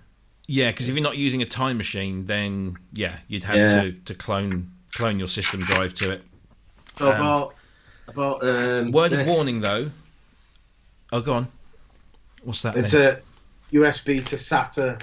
Oh, right. Yeah. Thing, so I can clone the drive while it's still in one piece. Yeah. Break it. I've been told that when you fit an SSD, because I'm assuming that's just got the regular SATA hard drive in there, you have to be careful with the temperature sensor. So I don't quite know exactly how or what you need to do, but I think something to do with the temperature sensor that. I can't remember how you get around it, but there's some useful videos there. But yeah, because I'm going to do the same to mine once I can go to the shop and leave it there, because that was on my list of things to do before this lockdown came in. I was going to just have a terabyte, I think, fitted. And it was going to cost me about 160 quid, because whilst I could probably do it myself if I bought the kit. Because you have to, get suction cups, and then you have to cut away the gluey, sticky stuff, and then replace it. So you can buy a kit with all of that stuff in. I don't know. There's something. If it was I used to build my own PC, so I could replace anything on a PC without any question. But when it's a sealed unit like an iMac that's not supposed to be opened by people like me, then I always think, no, it's just too precious to mess up that. It is a little bit nerve-wracking for me at the minute. I have a tendency to break things. Oh, I didn't tell you what happened to me JD800. Oh, no, you didn't, because you recently had that, or fixed all that, didn't you? Yeah, get this. Right. Have you got a cat? I have 2. Yeah, I've got 3. Oh, my. Right. Got all the keys off, did the red glue, put it all back together. Some of the keys were working and some wasn't.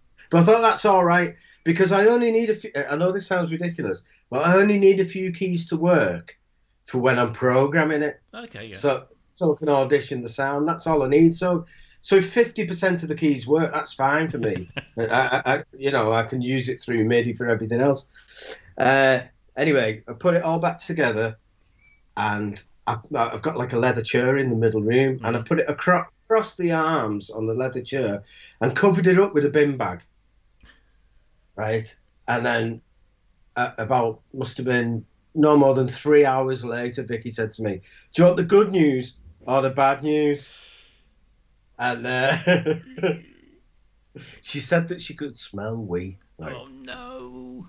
She said, I can smell wee. And she said, do you want the good news or the bad news? I said, I'll have the good news. She said, I found where the wee's coming from.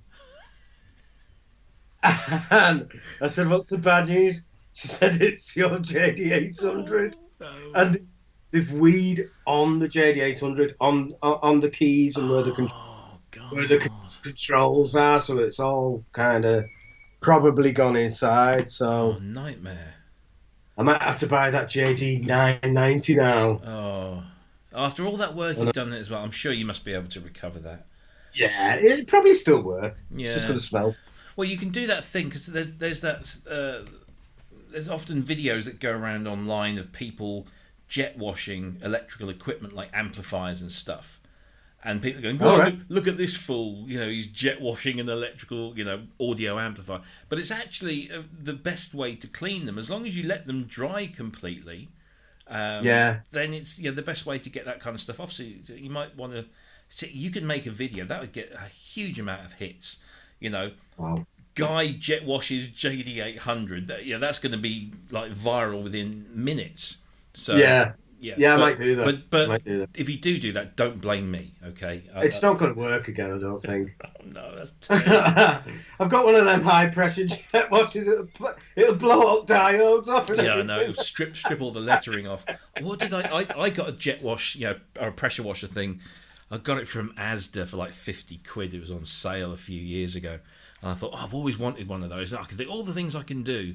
I never do. I still take the car to the car wash. But I do the brickwork, the paving and stuff. That's really good for that. But I did something. I said, do you know what? I'm going to use this. That'll clean that. And it stripped like all this stuff off that I didn't want stripping off because it was just so powerful. But yeah, they're good fun. Definitely good. Mad, aren't they? You can blow holes in flags and that with them. Oh gosh, yeah, absolutely.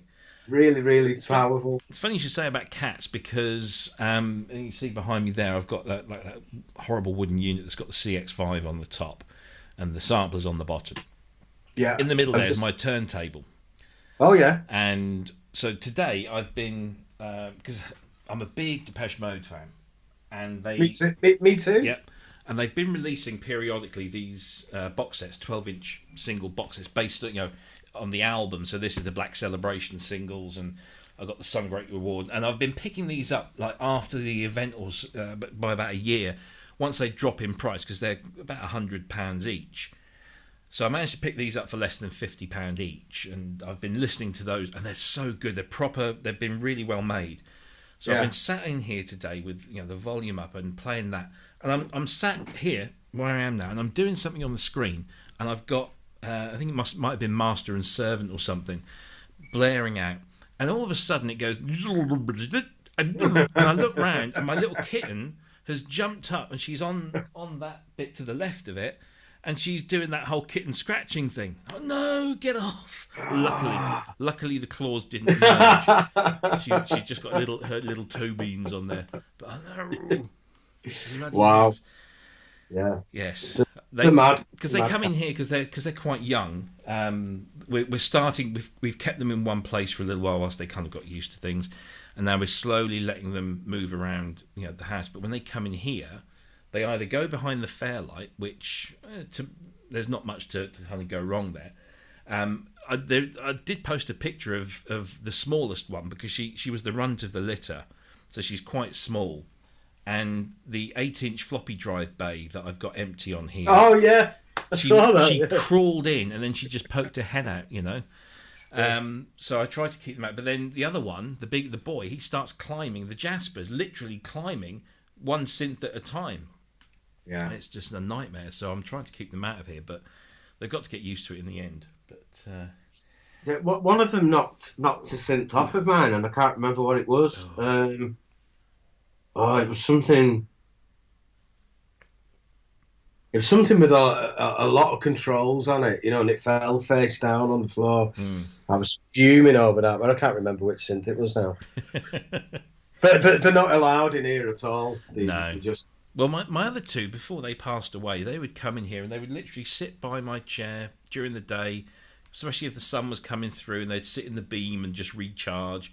Or one of them would get up on my seat behind me here and just get in the crevice between my back and the chair, and they would just sit there and be happy. But these two, obviously, they're kittens, so maybe in 6 months they might have calmed down. He's having his nuts off next week, so I keep teasing him. He's Billy Big Bollocks, Billy No Bollocks by Tuesday night. Yeah. Oh, do you know? I have a degree of sympathy with the cat. A male cat, because he's having his knackers off. And it just makes me uncomfortable. I just feel I don't know if he knows what's gonna, or whether he'll know afterwards whether it's missing or I don't know. Cats, yeah, it should feel a bit different, shouldn't it? Yeah.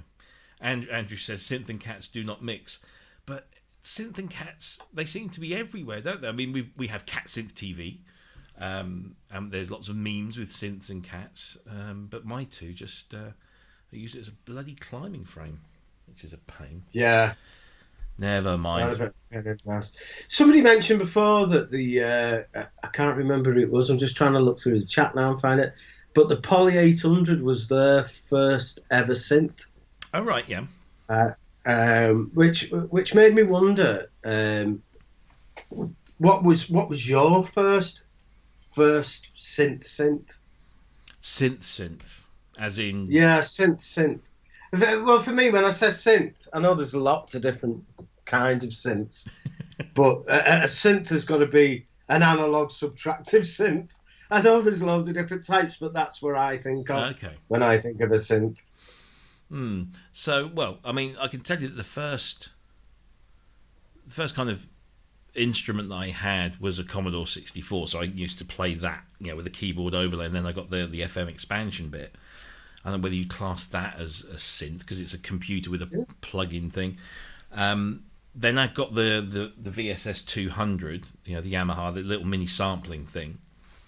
But my first proper synth, I mean, I was massively into synthesizers, but didn't own one until I was like early mid-20s. Actually, no, it might have been later than that. It was about 95 or 96, so I would have been 25, 26 years old when I could actually afford to buy one. And then when I did that, I bought the Roland SC88 sound canvas module, because I was on such a tight budget that I needed to determine that I could have one. I wanted to get as much value for my money as possible. So the SC88 being 64 note polyphonic and 32 part multi-timbral, and with loads of really great sounds on this. I mean, yes, it's a general MIDI module, but it's the expanded Roland sound set, which I think, if I'm not mistaken, it's the same sound engine as the JV 1080. I think they all kind of shared the same engines. I've still got a 1080. Yeah, and I'd love to get one at some point, but I still have the SC88, which you can't really see it because it's in the dark, but it's on the floor underneath there. Right. And I would never get rid of it because there are some sounds on there that are really just great. there's the one that always gets me. It's like the first patch I always go to when I power it on is the French horn ensemble.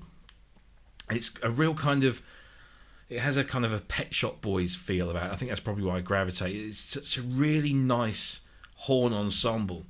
Yeah. But yeah, I bought that and an Evolution MK49.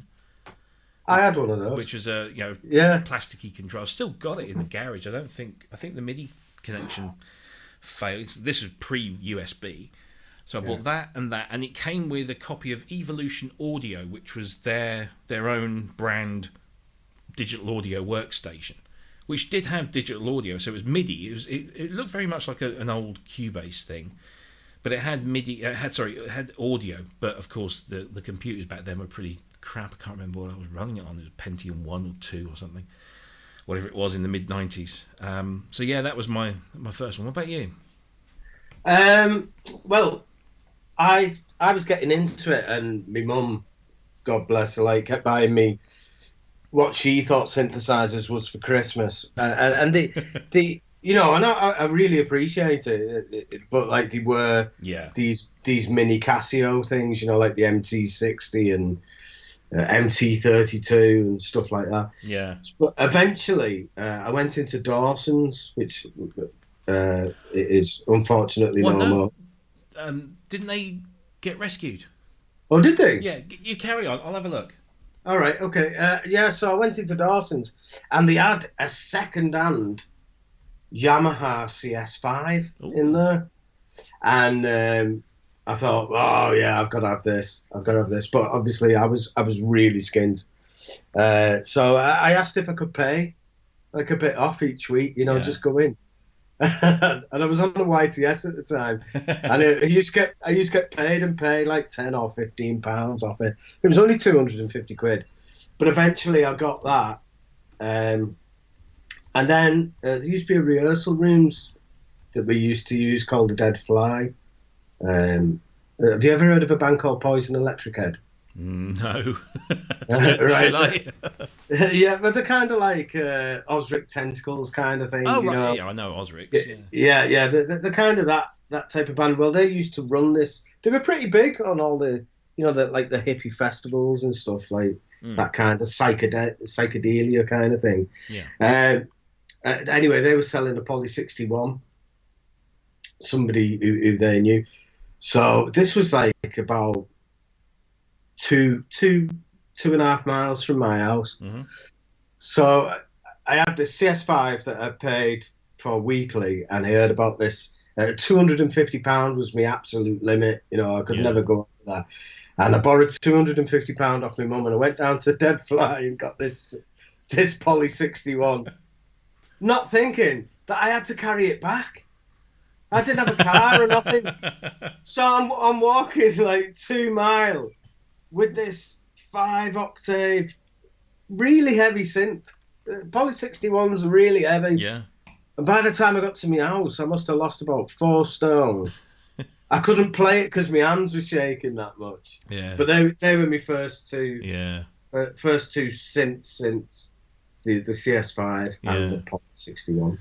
Yeah, because after I got the SC88, I was living in so me and the first wife, we'd bought like one of these starter homes, 1 bedroom little terrace thing.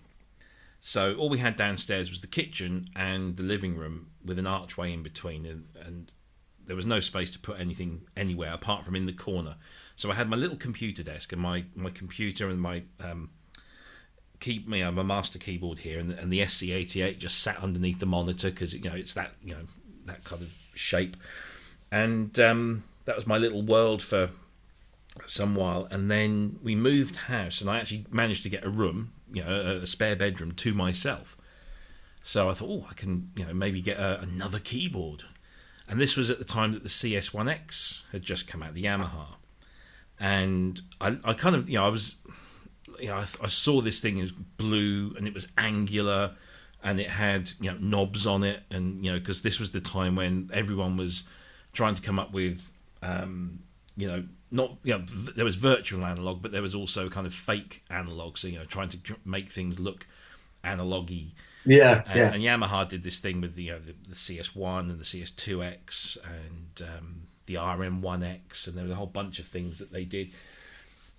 And I called up my local music shop, and they said, "Oh yes, we're expecting them in. They've just first units have come over." And I managed to get the first one in my region, the first one in the UK. But I laid a deposit down and picked it up. I was all excited and got it home and loved it. I thought it was great. And then shortly after, that's when the bugs. Oh look, I've got one. I can go and get another now.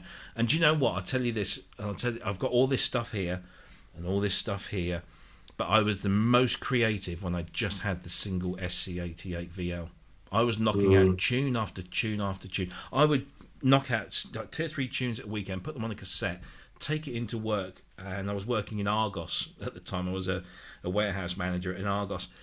And have you ever worked in a place that's had the Rediffusion in-house audio system where you put a couple of cassettes in and it would just move between the two? Yeah. So I would commandeer that before we opened, and I'd say, "Hey girls, listen to this," and put it on, hoping that they go, "Wow, that's cool. Where do we?" And they all just like ignored it. But they were my test audience. Once or twice, I kind of got people's attention, but.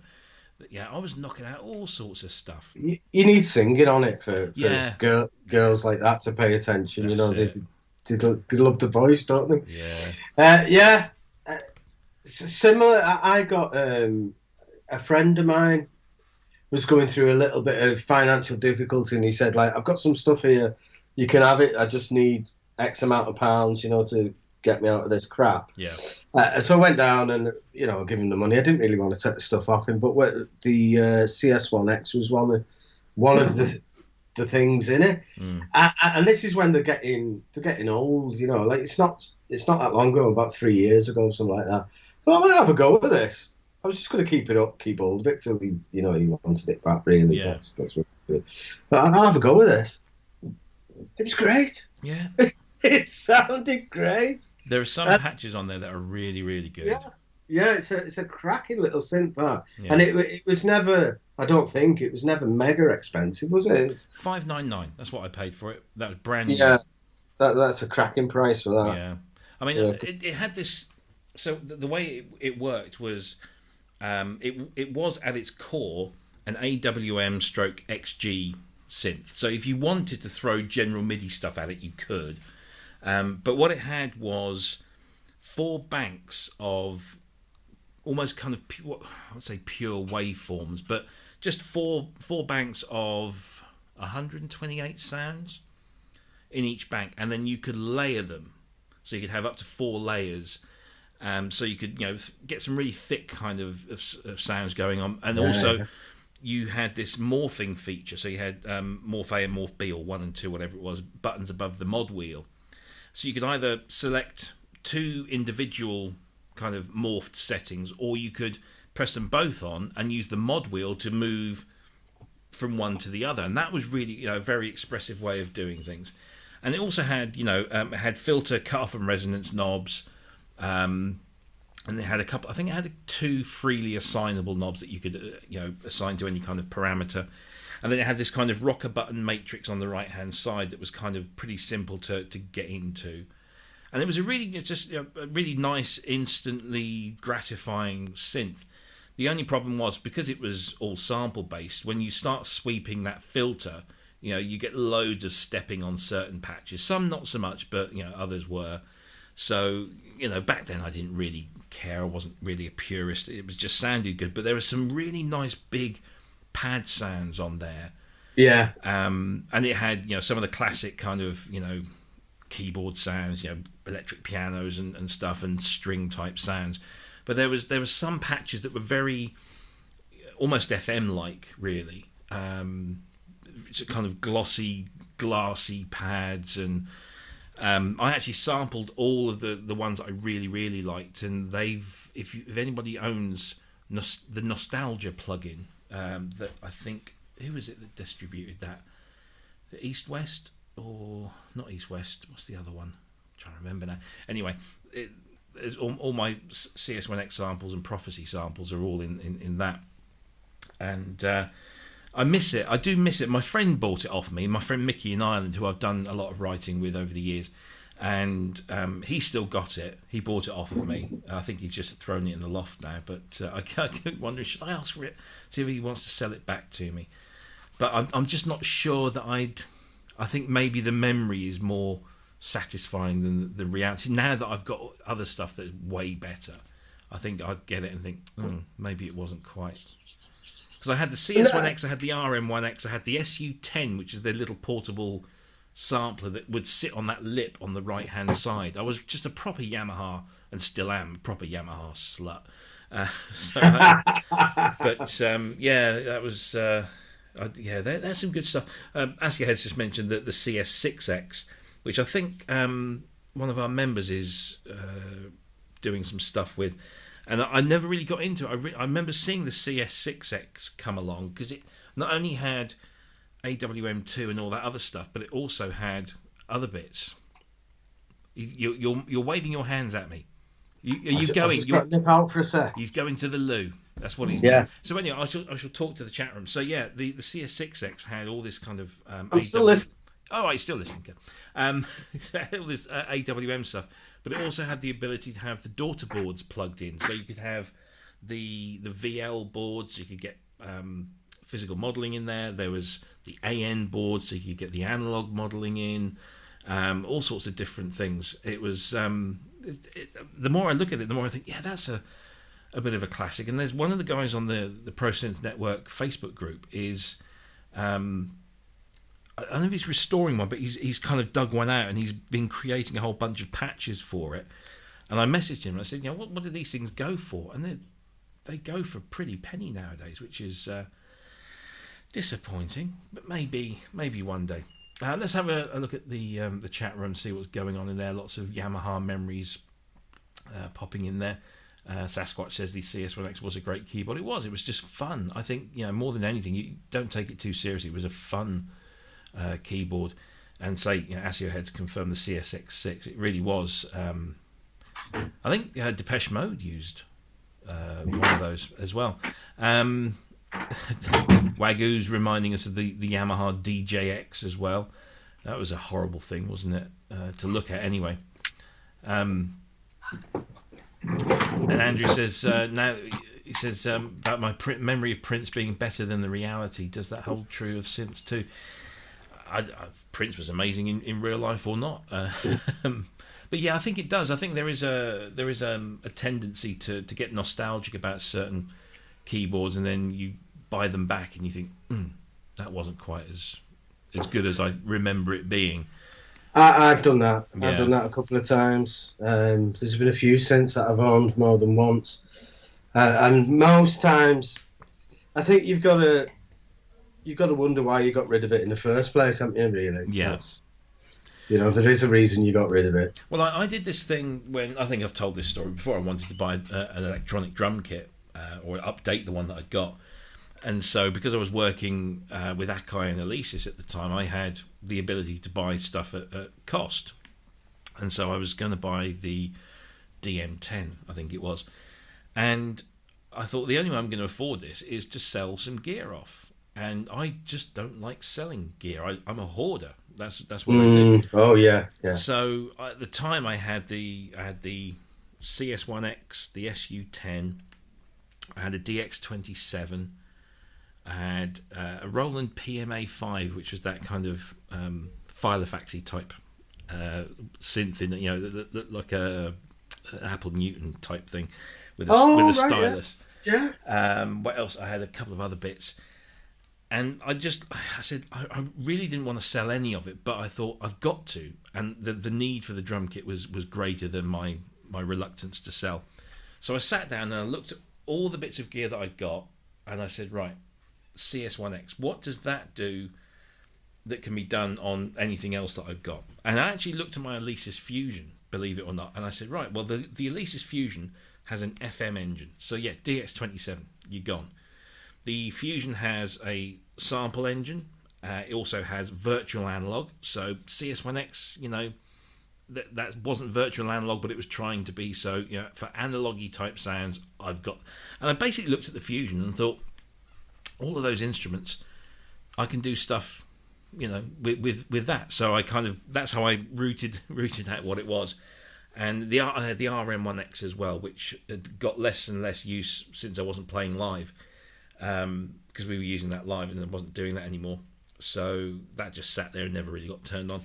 So yeah, a whole bunch of things, and I sold it. And then of course my car at the time decides to fail its MOT badly, and the money all went on that instead of the drum kit, which I eventually got something in some many years later. Yeah. I was just going to bring this up because we mentioned this. So we talked about Dawson's, the music shop, UK music shop. So Dawson's, I'm sorry for everyone. This was the first thing. This is the Warrington Guardian. So you're probably familiar with this paper. There's this great picture of Jamie Lee Curtis and her mum looking hot as hell. I'm sorry. I apologise for that, but that's quite a nice thing. So Dawson's Music, we reported a few weeks ago that they had gone into administration, but they have been saved. The business that was founded in Warrington more than 120 years ago and is still headquartered there. All the assets and the business have been sold. It will continue to trade via a new company, Dawson's Music and Sound Limited, owned and operated by Andrew Oliver of Arranged Musical Options Limited. 75 jobs have been saved as a result of the buyout, so that's good news, especially at this time of year. So yeah, Dawson's remain. They I don't know. That's good news. Yeah, I don't know who this Andrew Oliver guy is. No. But there's that picture of Jamie Lee Curtis. Oh, she's gorgeous, isn't she? I'm sorry. Yeah. Oh, you've got to catch up, haven't you? Because you're only. I saw it then. No, it was worth waiting for. I'll be honest. Sorry, don't get many of them to the pound, do you? No, that's certainly any men that are aged in their 50s like I am will know that prime Jamie Lee Curtis was just. Anyway, moving swiftly back to Dawson's. Dawson's. Good news for your neck of the woods, I guess, and. Yeah. It's good, but they need to rethink the shops, I think. Yeah. Because 25 upright pianos when you first walk in the shop, it is good, but do you really need that many? Let's have a high tech section. Let's have cutting edge gear in there. Let's have. And this is the thing, isn't it, with bricks and mortar music stores nowadays? They rarely exist because the online model is still, it's you can't compete with a giant warehouse or two. I mean, if you think Thomann and Music Store, both German, huge warehouse that can serve the entire European Union. I tell you what might make a difference if Brexit ever happens. Then everything that you and I buy from places like Thomann and Music Store will now be potentially subject to import duties. So it makes me wonder whether somebody like Dawson's, could be potentially getting ready to service a home market that might be more willing to buy from places like that because the import duties. I don't know. I think we're Dawson's has always flourished. It is like the school market, kids needing a violin or kids needing a recorder or whatever. That seems to be the area that they've really done well in. So they'll probably keep that going, and that's probably what's attracted this fella into buying it out because parents, non-musical parents, they don't know what they're ordering online. No. They need somebody of experience to talk them through this, usually significant purchase. But I would like a lot of synths and devices, musical devices. They don't click with you sometimes. So it's all right buying things online. It's all right watching the videos and that. But it is nice to go in and try something. Oh, yeah. And to think, I can see myself working with this. I'll be honest with you. I've got to say this quiet in case Vicky hears me. But that analog rhythm, that electron thing. Oh yeah. I'm not too sure about that. And I spent a fortune on that. Yeah. It's just really illogical for me to use. I don't like the way it works. I like the sound of it. I think the sound of it's great. Yeah, but the user interface has got to click, hasn't it, for you to be able to use it properly. Yeah, it's pretty bonkers. The way that works is pretty bonkers. Mm. And I believe it's the same throughout the full range of products. So. Yeah, everyone says that the Electron paradigm is pretty unique, and that you either get it or you don't. Yeah, I'm not. I've had this 6 months now, and I'm still not really getting it. Oh well. There you go. You heard it here first, everyone. There's an Electron going cheap in Warrington. yeah. Offers. PM. Yeah, or the postcode. Yeah, postcard. Still have postcards. So I've always I loved bricks, proper music shops, and when I were a lad, I used to go in. I used to really be annoying because I would go in and try everything, especially early on because I was a drummer. So I'd be going in and trying out all the drums. But then, of course, when it moved to technology, I was just going in, headphones on, playing around with stuff, and just generally being annoying. And they would always get something out of me. Sometimes it was a big amount, sometimes not so much. But you miss that kind of... It was like just a community hub, wasn't it? You'd meet other musicians in there. You'd meet the local, the guys that worked there would all be musicians, and they'd know you. And as soon as you walked in, hey, you could come and have a look at this. You'd like this. And yeah, I miss all that. I always used to have this fantasy when I was a young teenager. You'd walk in there and it'd be a bit like something like Fame would break out, where somebody would sit behind the CS80 and start, it's great, that high fidelity thing, and it never happened. But yeah, I miss those kinds of stores, and there are a few left. But even like we have a PMT. I hate that name. But we have there's a PMT in Norwich and there's a PMT in Romford, and you walk in there, and it's just everything on the ground floor is just guitars. I have no interest. Yeah. I'm sorry, I'm not a guitarist. So you go upstairs to the technology department, and it's a cupboard. It's just a small. It's about as big as this room here, with just about and it's all it's got on display are Volkers and the little things, and I want to try. They'll invariably be the Roland workstations because they pay for the space or they used to anyway, pay for the space in the stores.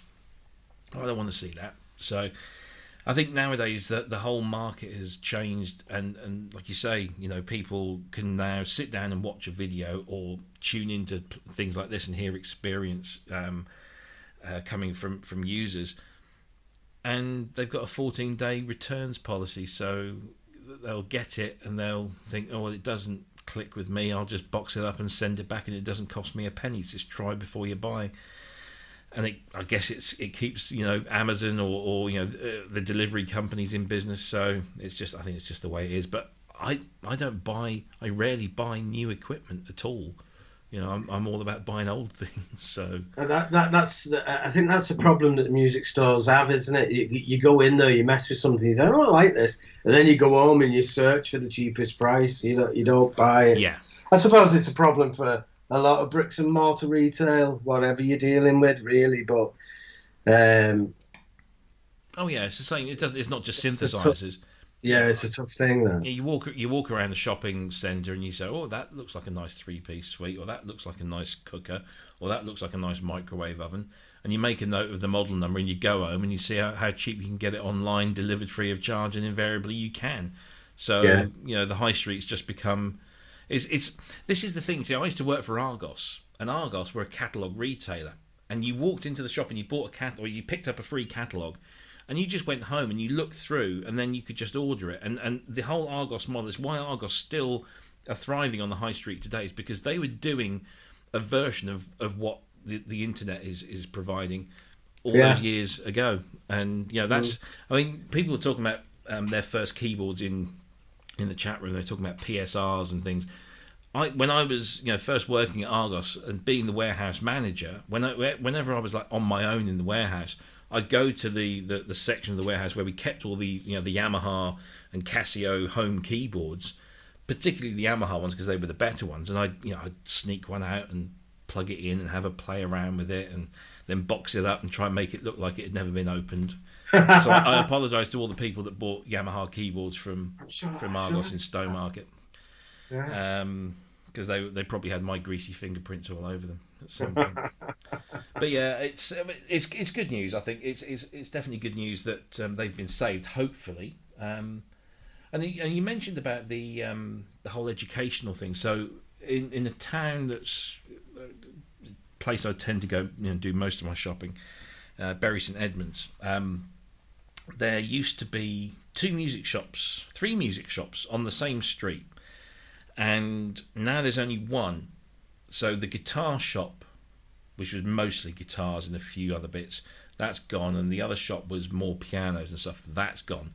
But this other shop, which does all your educational stuff, it does the recorders, it does the starter violins, and all the pianos and the keyboards they have in there are home, pianos and keyboards, which are all very nice, but there's no high-tech synths in there. There's nothing, and they're the ones that are still going strong, because that market, like you say, is still viable. But I took my son in there because he wanted. What did he want? He wanted to buy his mate some drumsticks for his birthday because he was a drummer, and I think he wanted something else as well. And we walked in, and it was just like walking into a school music store.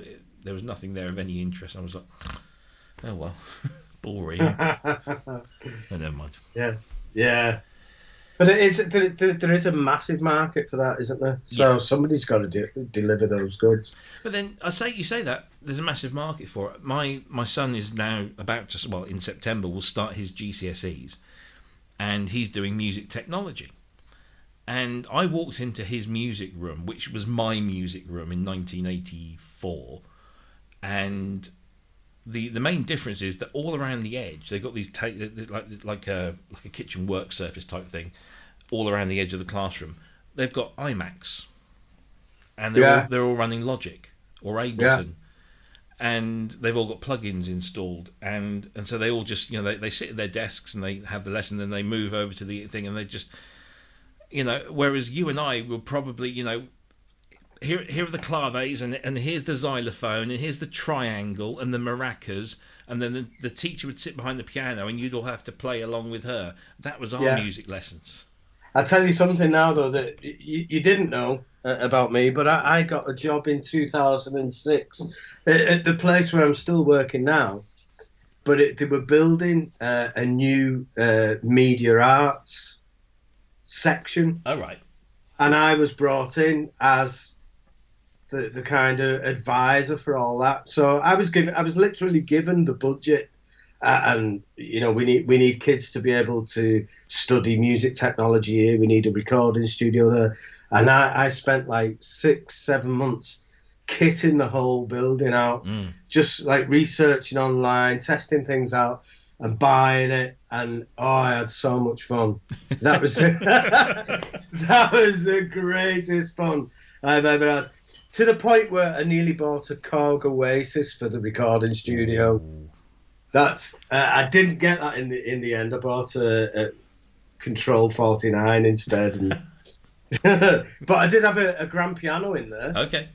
I had a Kawai baby boudoir grand in the live room. The live room's all it's out. It was amazing. It's like you said, it's all IMAX all the way around. But to go back in like 2 years later and see compass scratches down the fronts of the iMacs and keys missing, and keys off the keyboards missing, recording studio not being used. That had a Soundcraft Ghost. Oh, right, yeah. It was pretty good setup, really. Yeah, sounds it. Yeah, I mean, I remember that my high school. So I attended 3 high schools, not because I got kicked out, but because my parents got divorced, then my mum got remarried, and then so I went from one to another. And the first one I was at had nothing music technology wise, nothing at all. This was 81, so music technology was barely around. And then I went to the next school, and they got a drum kit, a brand new drum kit, and that's how I got into drumming. because I always wanted to play the drums, and they had the facility. But that was it. Other than that, it was all traditional. And then when I came to my last high school, which is the one that my kids now go to, they had a really awful drum kit, but they had a Korg 700S. And I don't know why, and nobody knows why they had. I mean, even the music teacher at the time said, I don't know why we've got it. Nobody uses it. I said, well, I'll use it. And that was my first kind of proper hands-on experience with a real synthesizer. Yeah. And I still have, a desire to get one of those one day. And that was it, though. But I used to take that and put it on top of a piano. So we had a proper grand that you weren't supposed to use, but because it was on one of those casters, so you could move the thing from the music room into the main auditorium or whatever. So it tended to be lifted up on the casters. So to get it to sound properly, you had to drop it down, and that was a 2-man job. So I used to do that, and then put this thing on there, and then plug it all in and play around. So I had the piano and the synthesizer. But yeah, it was just proper old school. But then I was speaking to my son's music teacher, at the parents' evening when they before they made their choices. And I think I got my Fairlight T-shirt on. He said, "Oh, so you know a little bit about it?" Yeah, a little bit. And he said, "Yeah," he said, I've just managed to get kit out of the classroom with all of these iMacs and get Logic on everything. I managed to persuade them to spend the money on that. But I want to get some proper gear in here." So he's a young lad. He's young man, but he's got a lot of ambition. He wants to do it, and I think that's great, and obviously my son gets exposed to all of this. I try not to let him too much playing around with it, but I'm a little bit precious about it. Yes, they don't know how good they've got it these days. No, but we've got it that good as well, really, with the technology that's available to us. If like in the 90s, even I was making music on an Amiga, and if just half of this, half of what's possible now, just incredible. I mean, I do wish I got what I've got now 20 years ago, when I was feeling more creative and that. But then 20 years ago, I was on probably a quarter of the salary that I'm on now, and trying to keep my head above the water in other ways. And now, now I'm married again with 2 kids, but I've got a decent job that I can afford to buy some of these toys, but I don't have the time to use them properly. So I know, swings and roundabouts. It's terrible indeed. Anyway, I think we've probably come to the end there. There's people dropping off the chat room because they've got to go to beddy boys. So we'll let them go. See you, Simon. I know you're probably still there listening. By the way, in the chat room, because Simon was very keen on buying one of those EssenceFM code, the things, and he said that it's in there, and I'll leave it there for all time. That he said that if he does buy one, he'll send it up to me first to have a go and do a review of it. So. Oh, nice. Yeah. Very nice. Yeah. Fingers crossed. I mean, I've actually approached the guys at EssenceFM or Kodamo, to see if I can get hold of a demo unit, but I guess they're trying to fulfill all the orders first to get the cash in. So who knows? We shall see. I got a nice little offer off. I'm not going to say who it is, but a synthesizer company has been very generous to me and offered me a artist accommodation thing. Nice. So I'm quite happy about that. I got some news a couple of weeks ago. Again, like I can't mention who it is, but they are fairly new in the hardware market, and they're doing something that's very exciting and interesting. I've been promised a preview version. So that'll be interesting. So we'll talk about that hopefully when I think it's next month. So fingers crossed. Anyway, next week, what you got planned? Anything? I'm going to sort out this Mac. I'm going to put this hard drive and that in there, and I'd like to because you remember I said I was going to redo the studio. Yeah. And everything's exactly the same as it was because I forgot that I had to do that Westworld thing. Oh yes. So once I got into that, like 3 days disappeared, and I hadn't done any studio stuff, so I'll probably try and do that this week and sort the Mac out. Cool. So, lovely stuff. Lovely stuff. Well, what about yourself? I don't. I've got lots of editing to do, podcast editing, which is going to be interesting because I've got one where I've got 2 guests on at the same time. So I've got 3 audio tracks to go in and mute off background noises. I've just bought Isotope RX7. I took the plunge. They've got a sale on, and because I already own a couple of their bits, I could get the full RX7 for like 90. No, actually, no, it was 70 something pounds. Yeah. That's really good. Yeah. And I know Dave Spears. I spoke to Dave Spears of G4 Software because he absolutely loves it. And I said to him, look, this is what I want to do. I've got some podcasts where one of the guys has got a leaf blower going on in the background somewhere, and I need to get rid of but I need to preserve the voice. And I said, is this the thing? And he said, absolutely. He said, you will be blown away by it. So I took the plunge. And one of the first things I tried was they've got a feature on there called Music Balance. And you dump an audio file in there, and you can strip away the vocals, or the bass, or the drums and the percussion, and something else. And it's as simple as dropping the file in, clicking Music Balance, dropping the vocal fader down to 0 and hitting render, and within a minute or so, once it's gone through and analysed the file and just stripped it out, you've now got an almost perfect instrumental because it's just taken the vocal out and left everything else in place. There are tiny fragments. I thought I actually picked out a high resolution ABBA track because ABBA productions are really spot on.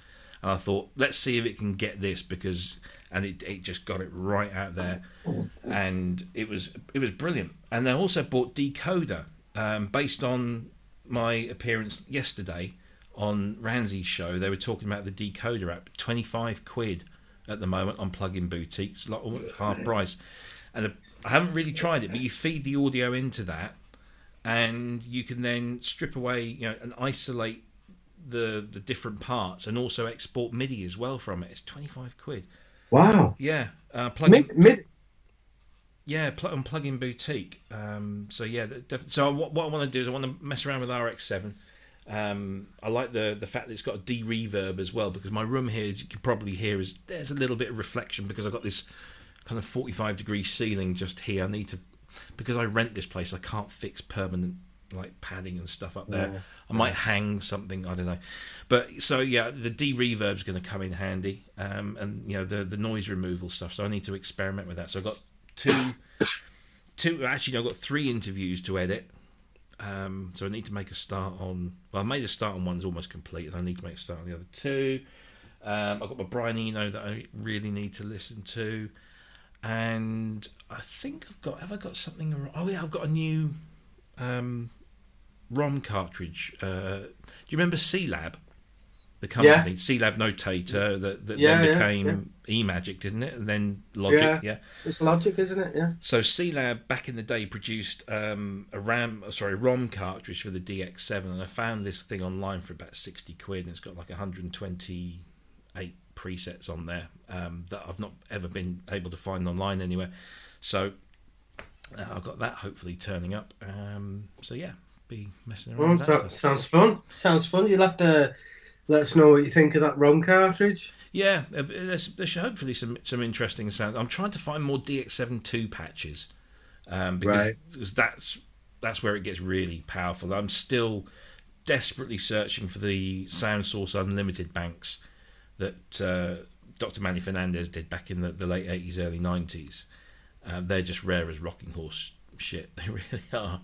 But there's some amazing patches in there. So if anybody knows of anyone that's got the Yamaha DX7 Sound Source Unlimited banks, there's about a dozen or so of them.